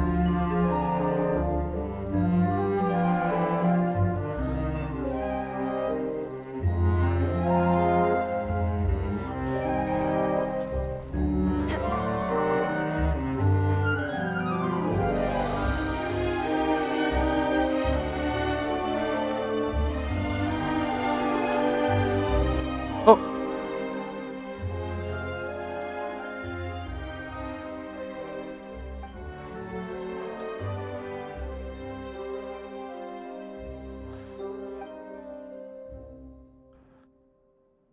It was on purpose impossible, so... But yeah, the hitbox.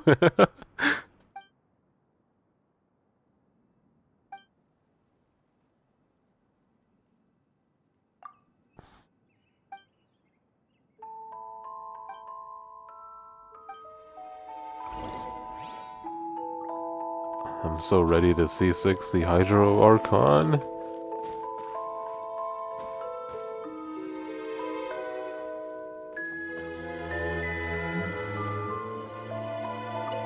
Oh, I see what happened. They're blocking it now. That's so cute.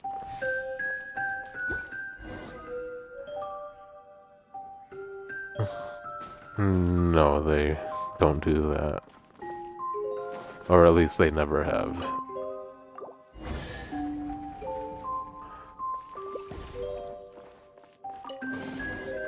Brings a smile to my face.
Maybe, yeah.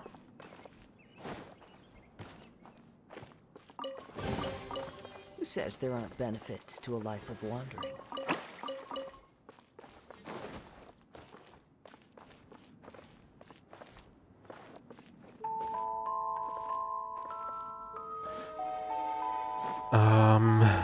Hey Velko. What were the Halo questions that you wanted to ask Hench? And why him specifically?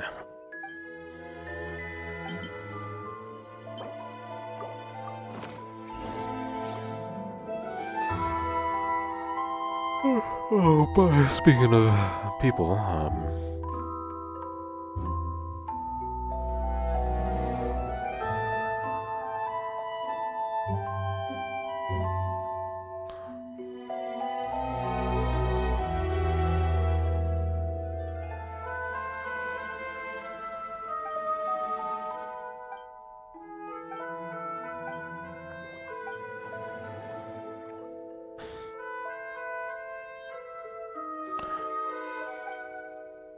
check out these people.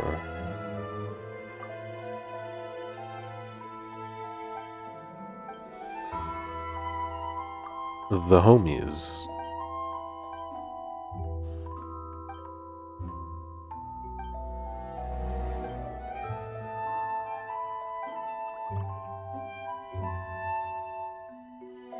The active camo question.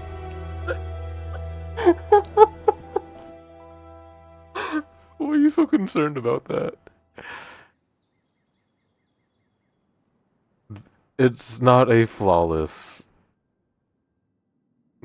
technology, but it works well. Isn't that good enough for you? If you're not looking out for it, you're gonna miss it. Just like, you know, that confirms it, you know? When you killed me, that confirmed it, according to you.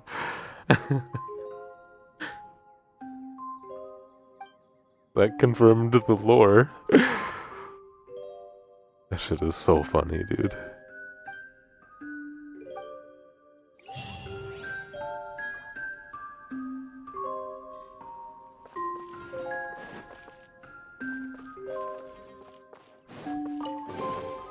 A fateful offering.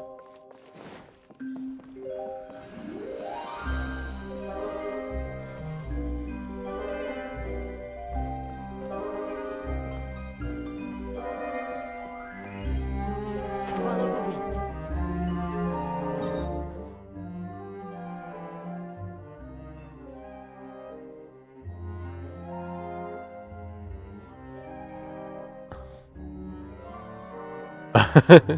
Dang, you're right.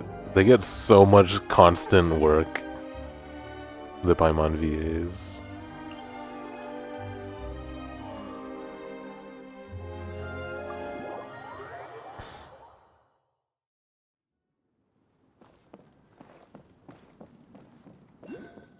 And from what I've heard, they all kill it too.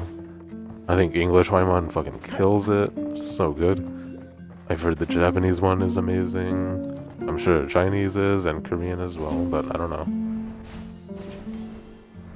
I don't actually know anybody that plays in those languages.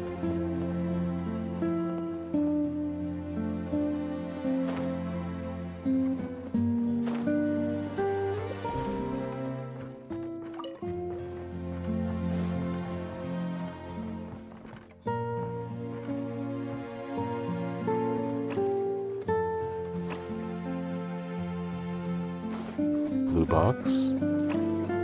Blue box.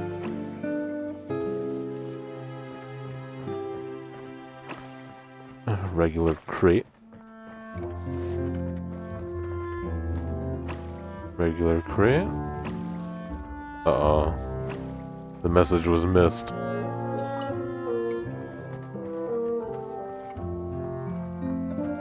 Wait, so what am I supposed to do?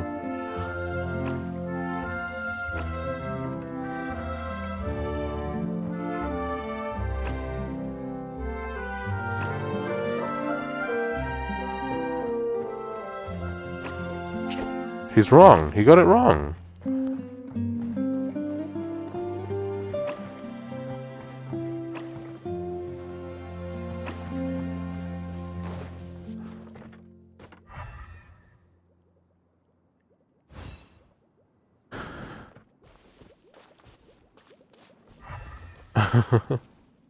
That would be...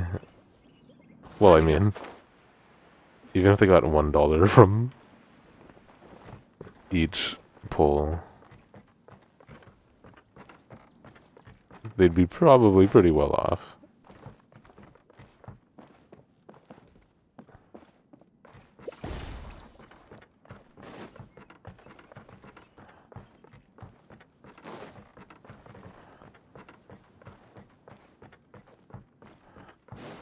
I don't understand. There's so many chests on the minimap, and I don't know what to fucking do.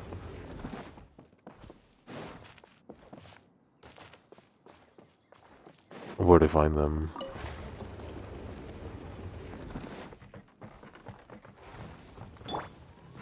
You know what sucks? Is Ningguang's voice actor sucks. I don't like her voice. English one. Jeez.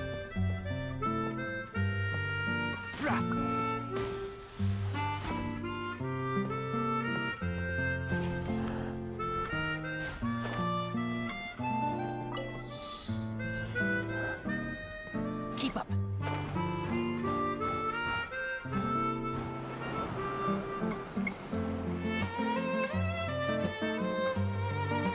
Oh.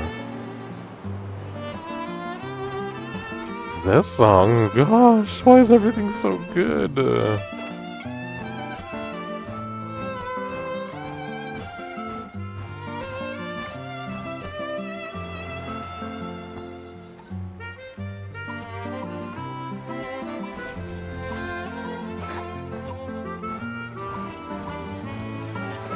What do you mean, Hank?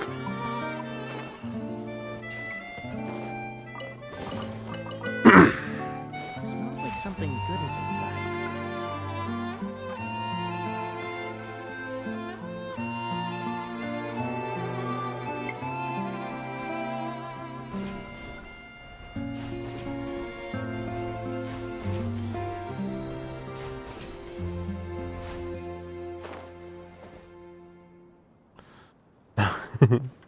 Hey, this is fun, alright?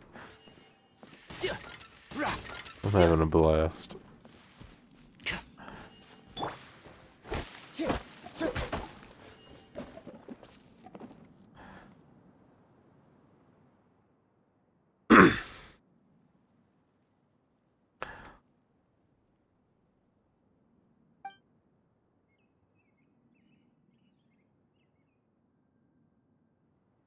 Oh.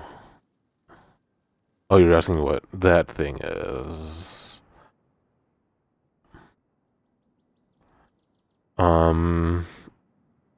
So it's a Liyue cake. Looks like a guy at a desk. It does.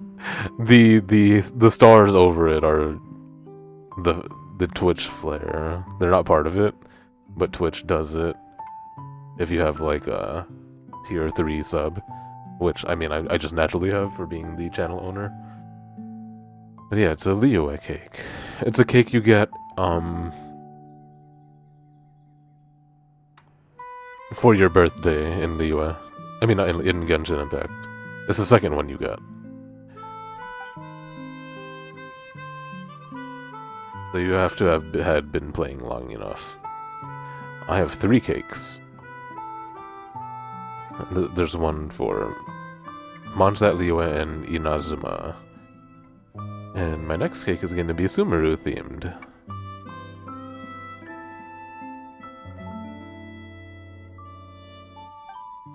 I did not run out. I have a whole sprite sheet of Bug Fables things I could use.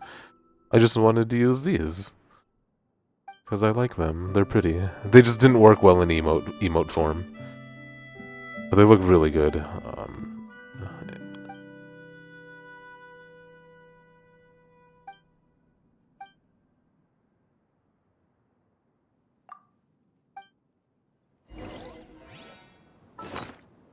I will show you. On the top right of the screen. This is for my first birthday in Genshin Impact. I think Diggs has this one. Yeah, look at Diggs.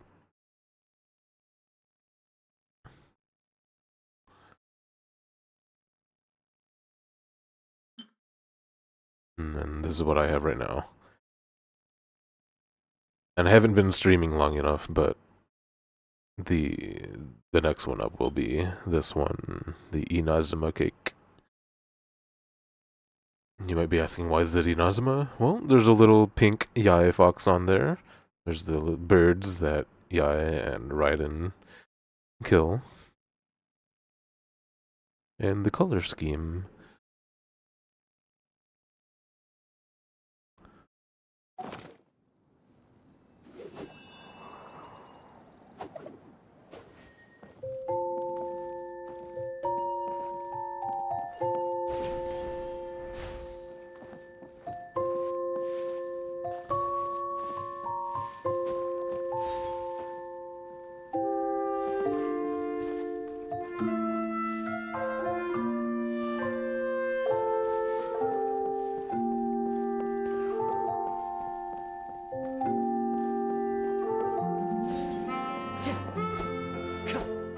Valko, I mean, for the most part, I'm always down to attempt things for you for free. And you know I have.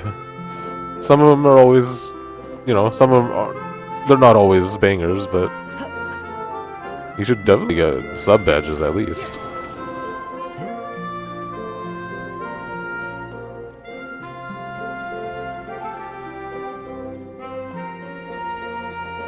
Even if it's still just a star, just in your own color.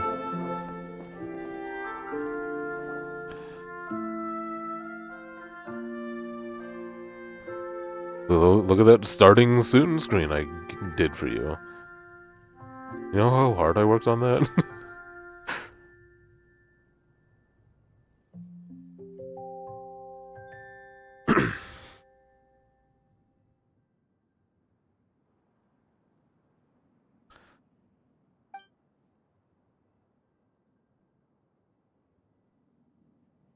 Everyone look at Blue Valko's starting soon screen.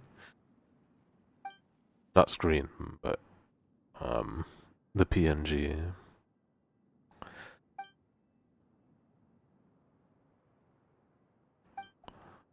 Yeah, Inazuma fucking rules, man.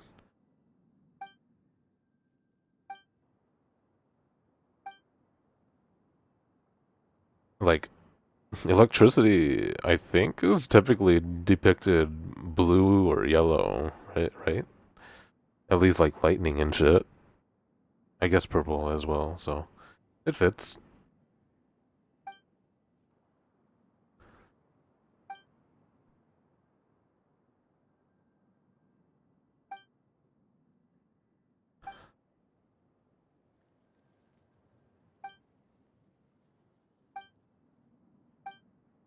Man, we're dilly-dallying. It's 10:30 almost. I gotta start clicking.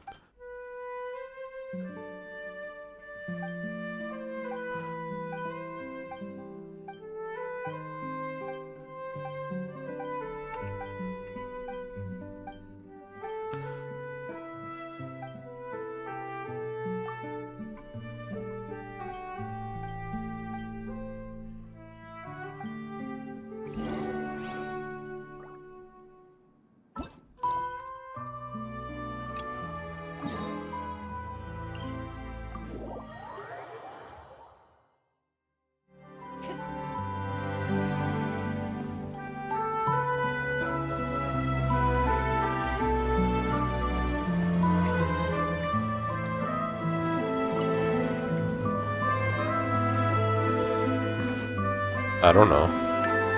Real life? Maybe? I don't know, to be honest. Where did it go? I put it right here. Hey, Zosimos! What you up to? Well, isn't it weird that it feels so natural? Oh, it's you two. Please, come here. Feast your eyes on this stage. I designed it myself. Impressive. So, directors have to design the stage too? I'm no ordinary director. I take a more holistic approach. directing, script writing, stage design. I do it all. Sounds like a lot of work. Adia wouldn't be able to handle that kind of job. Edea has her work cut out for her too, you know. She's my one and only member of the audience, though she often criticizes my shows. She has the gall to sit there and criticize you. Well, she just says what she thinks. You don't know how to write, or this is getting ridiculous.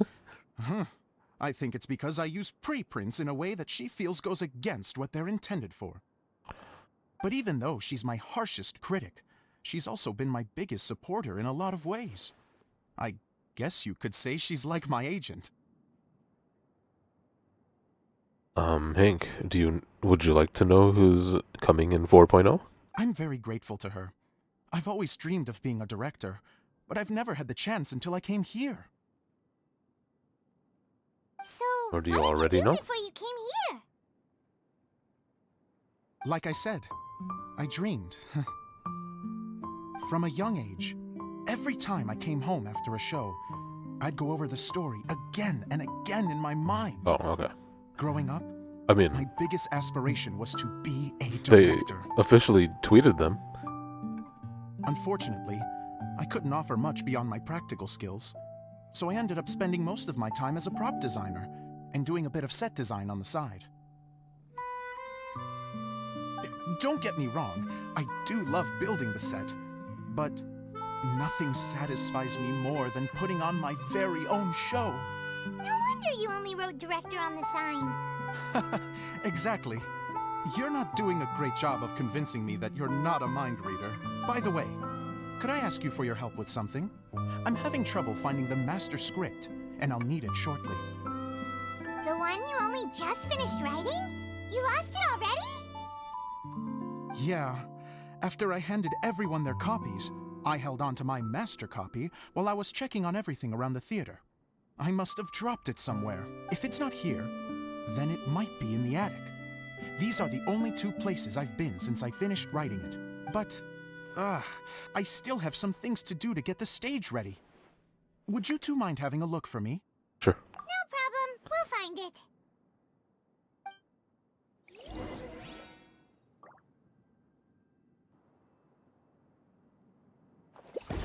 Alright, Big Hank. Have a good one.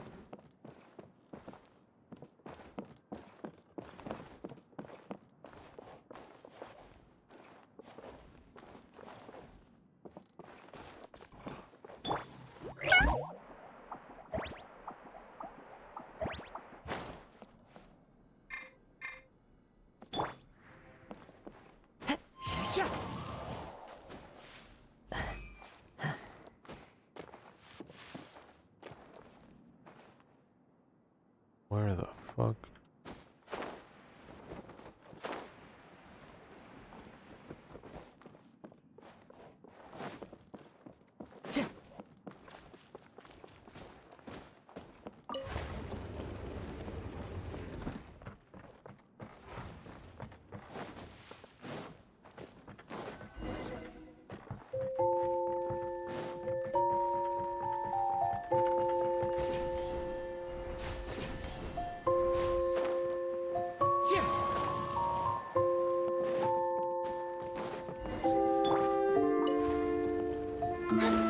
Whoa!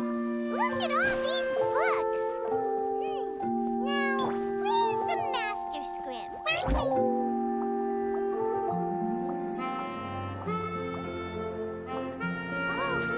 sounds like a water droplet is on the second floor. Let's go have a look.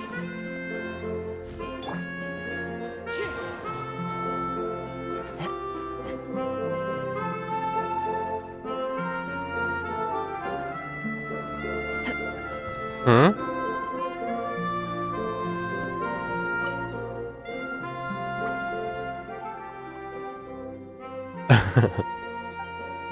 Wow, this is a lot of scripts.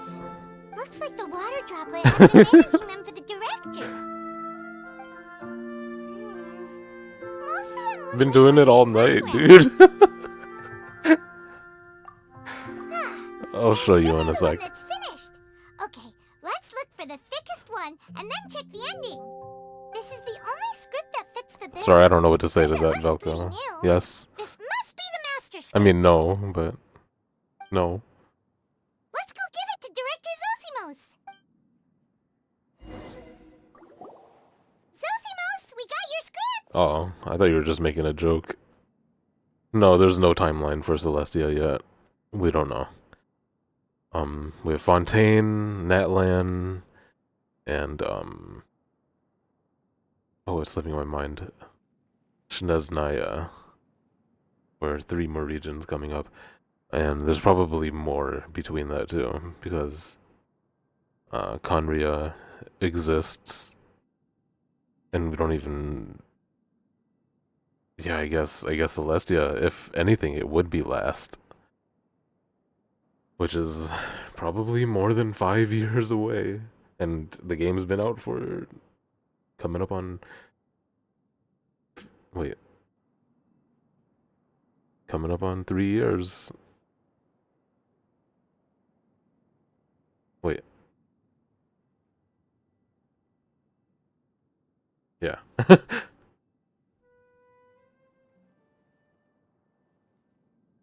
Ah, thank you. That's a huge help. I'm running out of time here. There's no way I'll be able to fix everything up perfectly. We may just have to wing it. Anyway, the stage is secondary. The performance is what really matters. Things can always go wrong on stage, but as long as the show goes on, it should be fine. You don't sound very confident in what you're saying. It's true. I realize now that a show is the art of the unknown. Yeah, a lot of these family members that run this place, a lot of their eyes seem to like actually glow. Even if you have the same actors performing on the same stage, the performance will be slightly different every time. Those subtle differences are what make each performance special. Okay. One last request. Traveler, you can enter the preprints, yes? The truth is that my sets are composed entirely of preprints. First, now of course, preprints are really meant for making objects to furnish the domain. So using objects to create preprints is, strictly speaking, the reverse of what this is intended for. But Edea said that if this is what I really want to do, she's not going to stand in my way. So that's what you meant earlier. Okay, well, what do you need us to do? I'd like the Traveler to go into No, the I don't think preprints any character and does help that move other than props this around random during family in performance. this event. The reason is, Maybe, like, Raiden when she activates her burst? Maybe? Oh, Paimon gets it now. If you're busy directing, moving the props, and operating all the mechanisms, you never get the chance to watch the show. Yes, I know that I'm no master playwright, but still, even if it really is a half-baked script, with shoddy writing and moments of sheer ridiculousness, I'd still like to see it for myself. Just once. Hard to turn a guy down after a speech like that. Thank you. Genuinely, I'm so grateful. I'll go and inform the others. Then, as soon as you're ready, the show can begin. I am kind of curious to try that game myself, Diggs. I consider myself good at parking. Alright, Mbun. So, surely you've seen Kirara, right?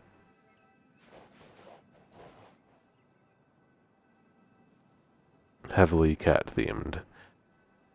He even has 2 tails. And paws.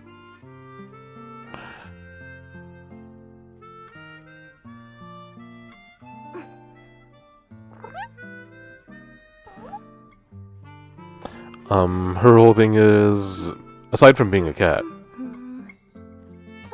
she's a delivery girl. She's like a famous delivery girl in Inazuma, and she's really good at what she does. So, not only a cat, but box-themed. You know, because when you think of deliveries, you think of boxes. So what she does is her elemental skill can turn into a cat in a box, holding another package on top. And in this mode, she's really good at climbing. It is time limited, unfortunately, but yeah, she climbs in cat mode very well. You save a lot of stamina, plus it's even faster than normal.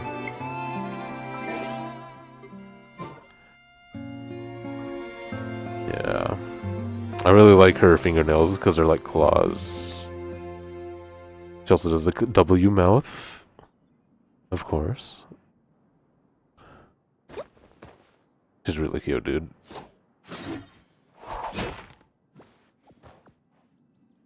I love that little bounce she does. Is this Fluffy Bun's favorite character? Probably not favorite. But she does like Kirara a lot.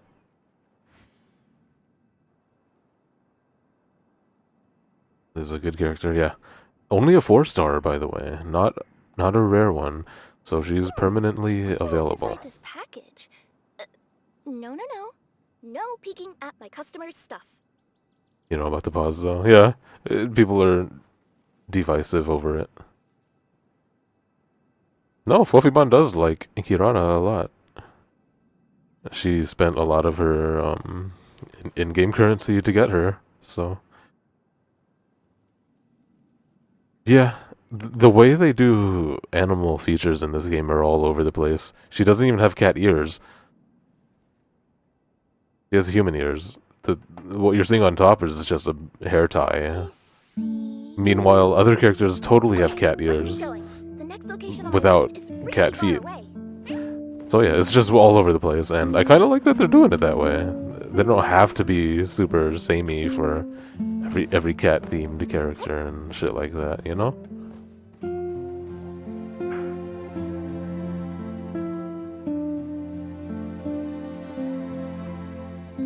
But yeah, Kirara's great. I just got her, like, a couple weeks ago.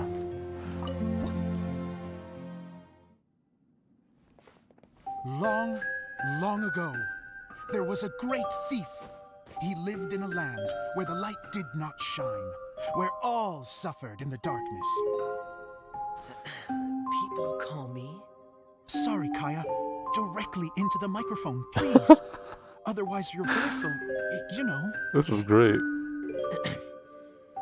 They call me the Dagger Bandit, but no one sees that I rob the rich and give to the poor. Here in the dark, evildoers run rampant in the shadows, while the good, honest folk stumble blindly on. She has cat feet. They confirmed it. It's not shoes. As the bandit brooded, suddenly the world was inexplicably changed as a single star appeared on the horizon and flew across the sky. Traveler, stomp on that movement mechanism in front of you.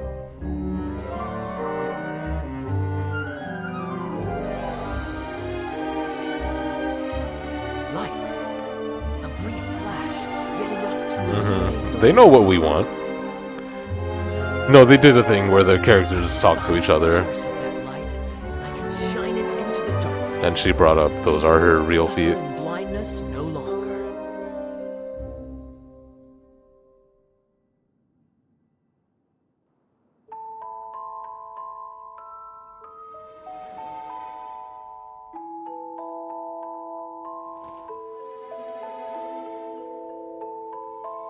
Without a moment to spare, he set off to follow the star's course. All the while, the star kept moving through the sky. I don't remember. Traveler, the star kept moving through the sky. But it was a female.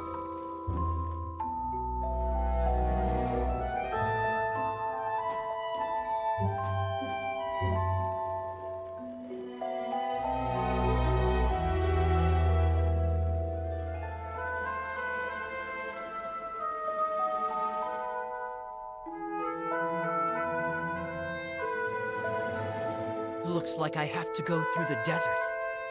This could get dangerous. If everything he'd heard was to be believed, the desert ahead was a no-man's land filled with horrors. Worse still, the star had landed in the most difficult-to-reach location, surrounded by sheer cliffs. But he was determined to press onward. I've come this far, and I'm not about to turn back now.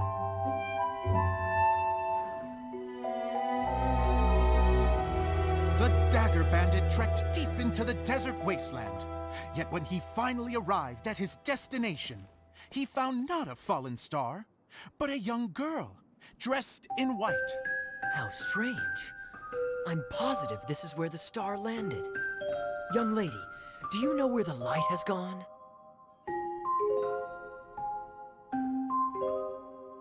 The girl replied, Traveler from afar, the light you seek is only a bottle That's of Kokomi. flame. But the flame has now died, and its light is long gone. A bottled flame? Yes, it was a gift from another. and so the girl began to tell the story of how the bottle came into her possession. The girl hailed from a kingdom that sat atop the waterfalls. But when the reigning dynasty fell and a new one seized power, she and her people fled for their lives. A thick fog began to fill the air as she made her way through the forest, and dense thickets tried to block her path. There is a mechanism down there that you can press to retract the thicket board below the stage.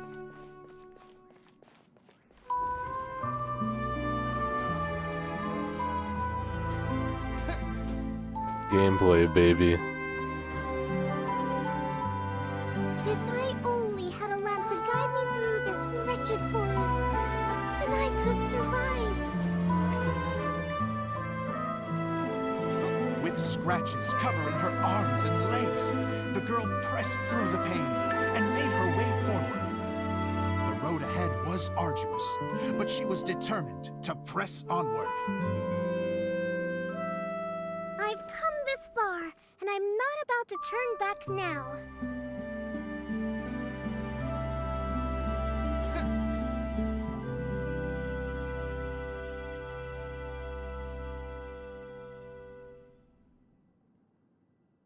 They've actually done a ton of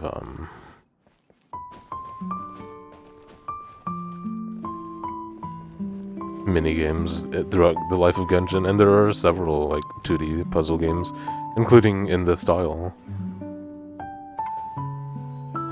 And some of them were like actually challenging. A huge stretch of thorns and brambles. But I think this one's more about Despair set in, their and narration, began the to story. weigh on her heart. If only someone could help me, I would give anything in return. The girl's heartfelt wish in her moment of desperation did not go unheard. Wait! There's no mechanism for the final thicket! Ugh, I must have forgotten to check those boards. According to the story, those thickets should be gone from the stage now, right? Yes, total oversight on my part. Ugh, what a pain. I can help! Traveler! Cat! Please.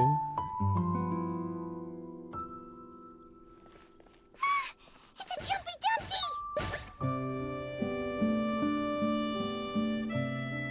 The girl's heartfelt wish did not go unheard, for a Jumpy Dumpty, who was passing by, helped to clear a path for her.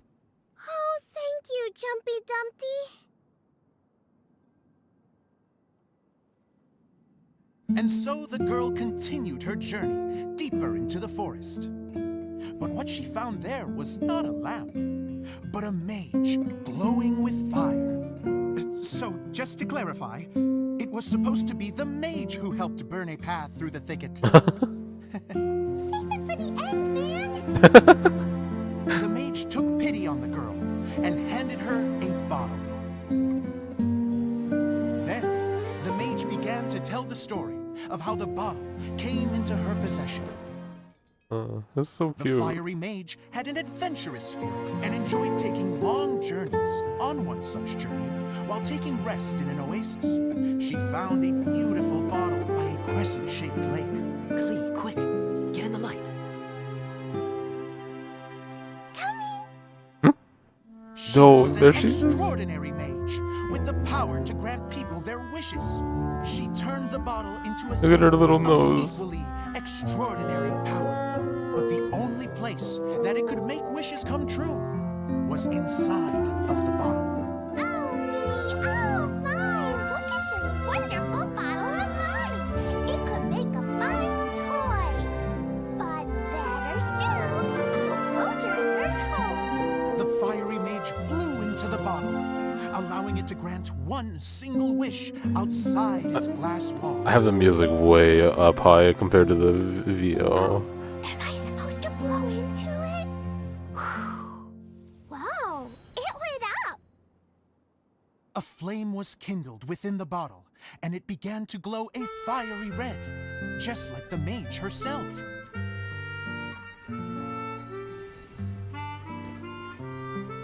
After the mage finished telling her story, she disappeared, leaving only the bottle behind. A magic bottle that can grant wishes. And I wish to leave this place and go somewhere where no one will ever find me again. And then, the bottle seemed to softly inquire.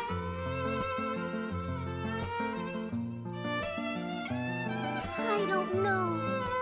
The flame in the bottle faded as the girl's single wish was granted, and she found herself in the middle of the desert, Moltev. far away, where no one could ever find her. Do you actually just not know the word, or you tired?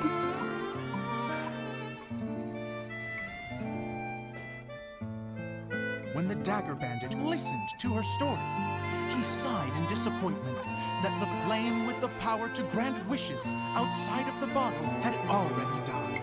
Okay. But this doesn't make sense. If it truly granted my I didn't mean to wish, laugh if you then didn't nobody know. should have been able to find me here. Maybe they shouldn't. The desert is Me too, dude. difficult and dangerous to I'm already past my navigate. bedtime. But I was determined to make it. I was no planning to matter finish what. this actually tonight, so I didn't have to stream Genshin again. Take this bottle with you. I mean, I know I don't have to anyway, but I just want to play Be this. able to grant you your wish, though sadly, only within the confines of the bottle itself. All I wish for And I have no fucking time. Honoring the bandit's request, the girl wished for light inside the bottle, and sure enough, it lit up. They found that while the light was only generated within, it could nonetheless shine through the glass and reach anywhere in the outside world. Even though it doesn't burn as brilliantly as the light that shone before, this is still an extraordinary light. What will you do after I take the bottle? I don't know. Well, then maybe you should come back with me. With no reason to refuse, the girl accompanied the dagger bandit back to the land where the light did not shine. They brought light to that place, and the darkness was dispersed, and they lived happily ever after.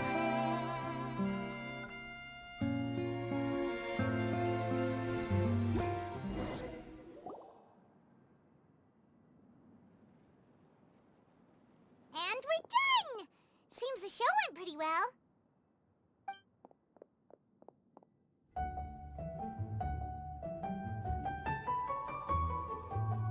Mr. Unreal Look at Klee in her new outfit. It's so good looking. So cute.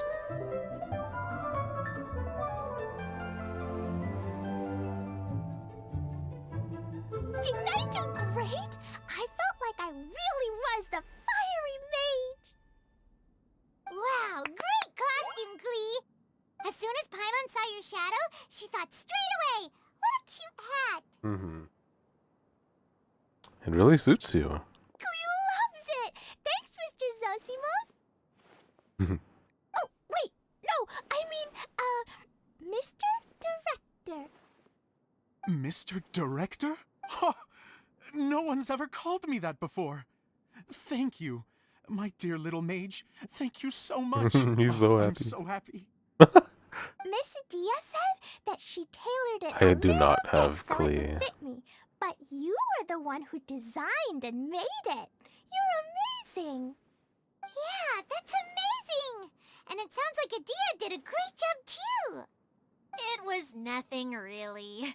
Just one of those, oh no, whatever shall I wear to the ball moments. Sewing comes in handy at times like that. Sewing is an art in its own right. You're more talented than you give yourself credit for, Adia. Really? Oh, I'm just gonna go for a second. Please, chat amongst yourselves. She gets embarrassed so easily. She really can't handle being in the spotlight. Adia's a sensitive person and doesn't have a whole lot of self-confidence.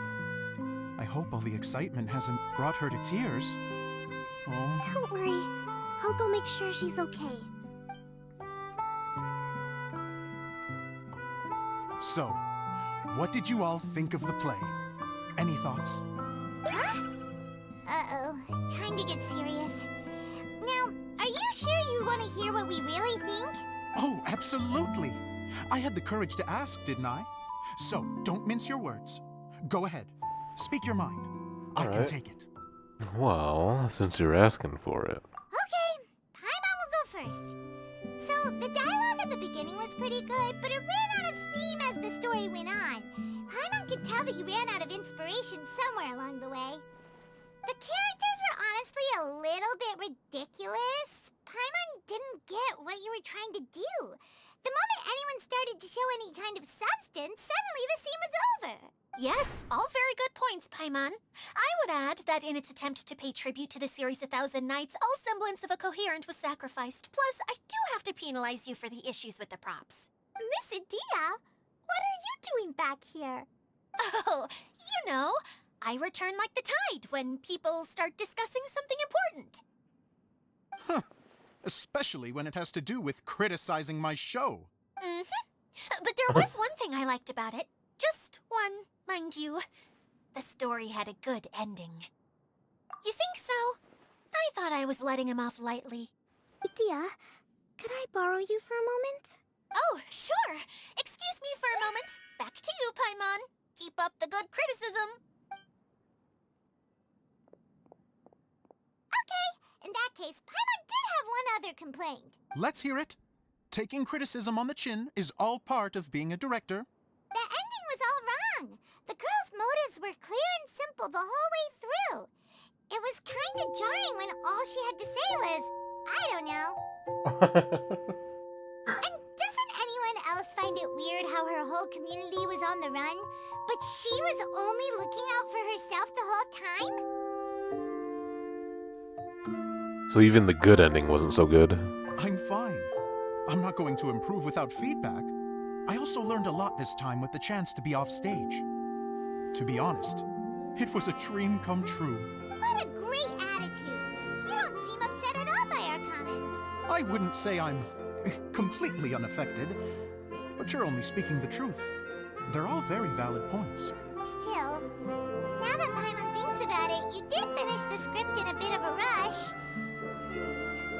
Maybe we were being a little too hard on you. It was quite ambitious. That's perfectly fine. Nothing is as important to me as my work on the stage. We all use our imaginations when we're kids, right? I used to play with dolls and my own cardboard cutouts by the light of an oil lamp. The shadows would come to life and dance on the walls. I never got tired of it. Fast forward to now, and in many ways, I'm still that same little kid, lying on his bed, making sound effects. And I get the same joy from running a show now as I did in my little bedroom theater.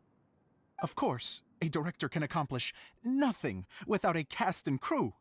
So on that note, I want you to all know that I am eternally grateful to each and every one of you. Hey, don't mention it. We had a blast. Okay, here, take this. Your component, as That's promised. Paimon's response. It's just so blunt. It's the bottle from the show! The one that lit up when I blew into it. That's right. Can you guess the secret behind why it lights up? Oh, maybe there's an invisible fairy inside that opens its eyes when you blow into it. Bingo! You guessed it. That should do the trick. Oh, wait, this needs tightening up a little. Hold on, this will only take a second. This outfit's more fashionable than I imagined. Excuse me, everyone. Do you have a moment? Especially you, Zosimos. Idea wants to do a little something for you. She says it'll be a dream come true. A dream come true? Yes. She said that as useless as she is, she wants to do something for you as the first person to have heard of your dream of being a director. Her words, not mine. I have to disagree, though. I have never thought of Idea as a useless person. How is this suddenly about me? If everybody is ready, then I'd like to invite tonight's male lead to take the stage. Ta-da!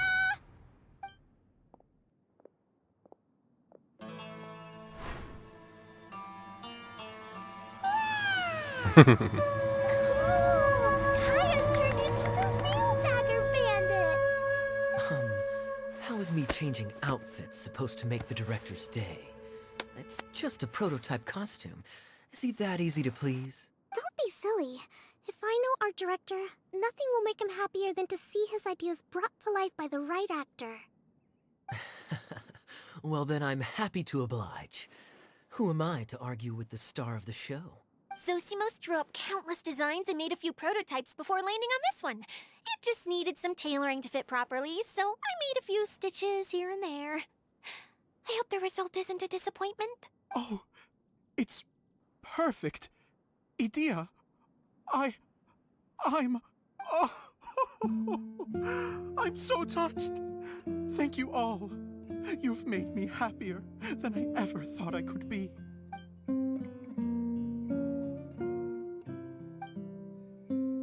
How are you doing? Recovered? Oh, I'm good. Thank you again, Idea. Oh, please, don't mention it. Well, now that we have the final component, it's time to say goodbye for now. Let's head to the core of the Valuria Mirage and get this place fixed up. Can I keep wearing my costume? Please do, by all means. Both of you Look at can her keep little your costumes. backpack. It seems only fair. Yay! Kaya, keep wearing yours too. It looks amazing. I agree with our mage. I'm sure it's not every day you get to play such an unforgettable character. Sure. I think I can be a bandit for a little longer. Bye-bye, Mr. Director. Take care, my dear friends.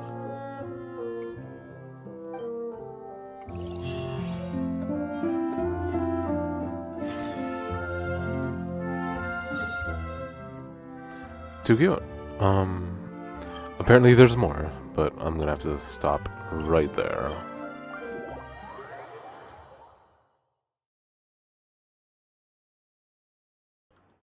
So like I said earlier, thank you guys so much for indulging me and, you know, playing along, letting me gush.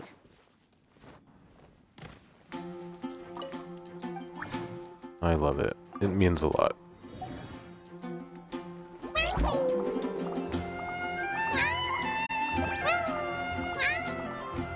Add asterisk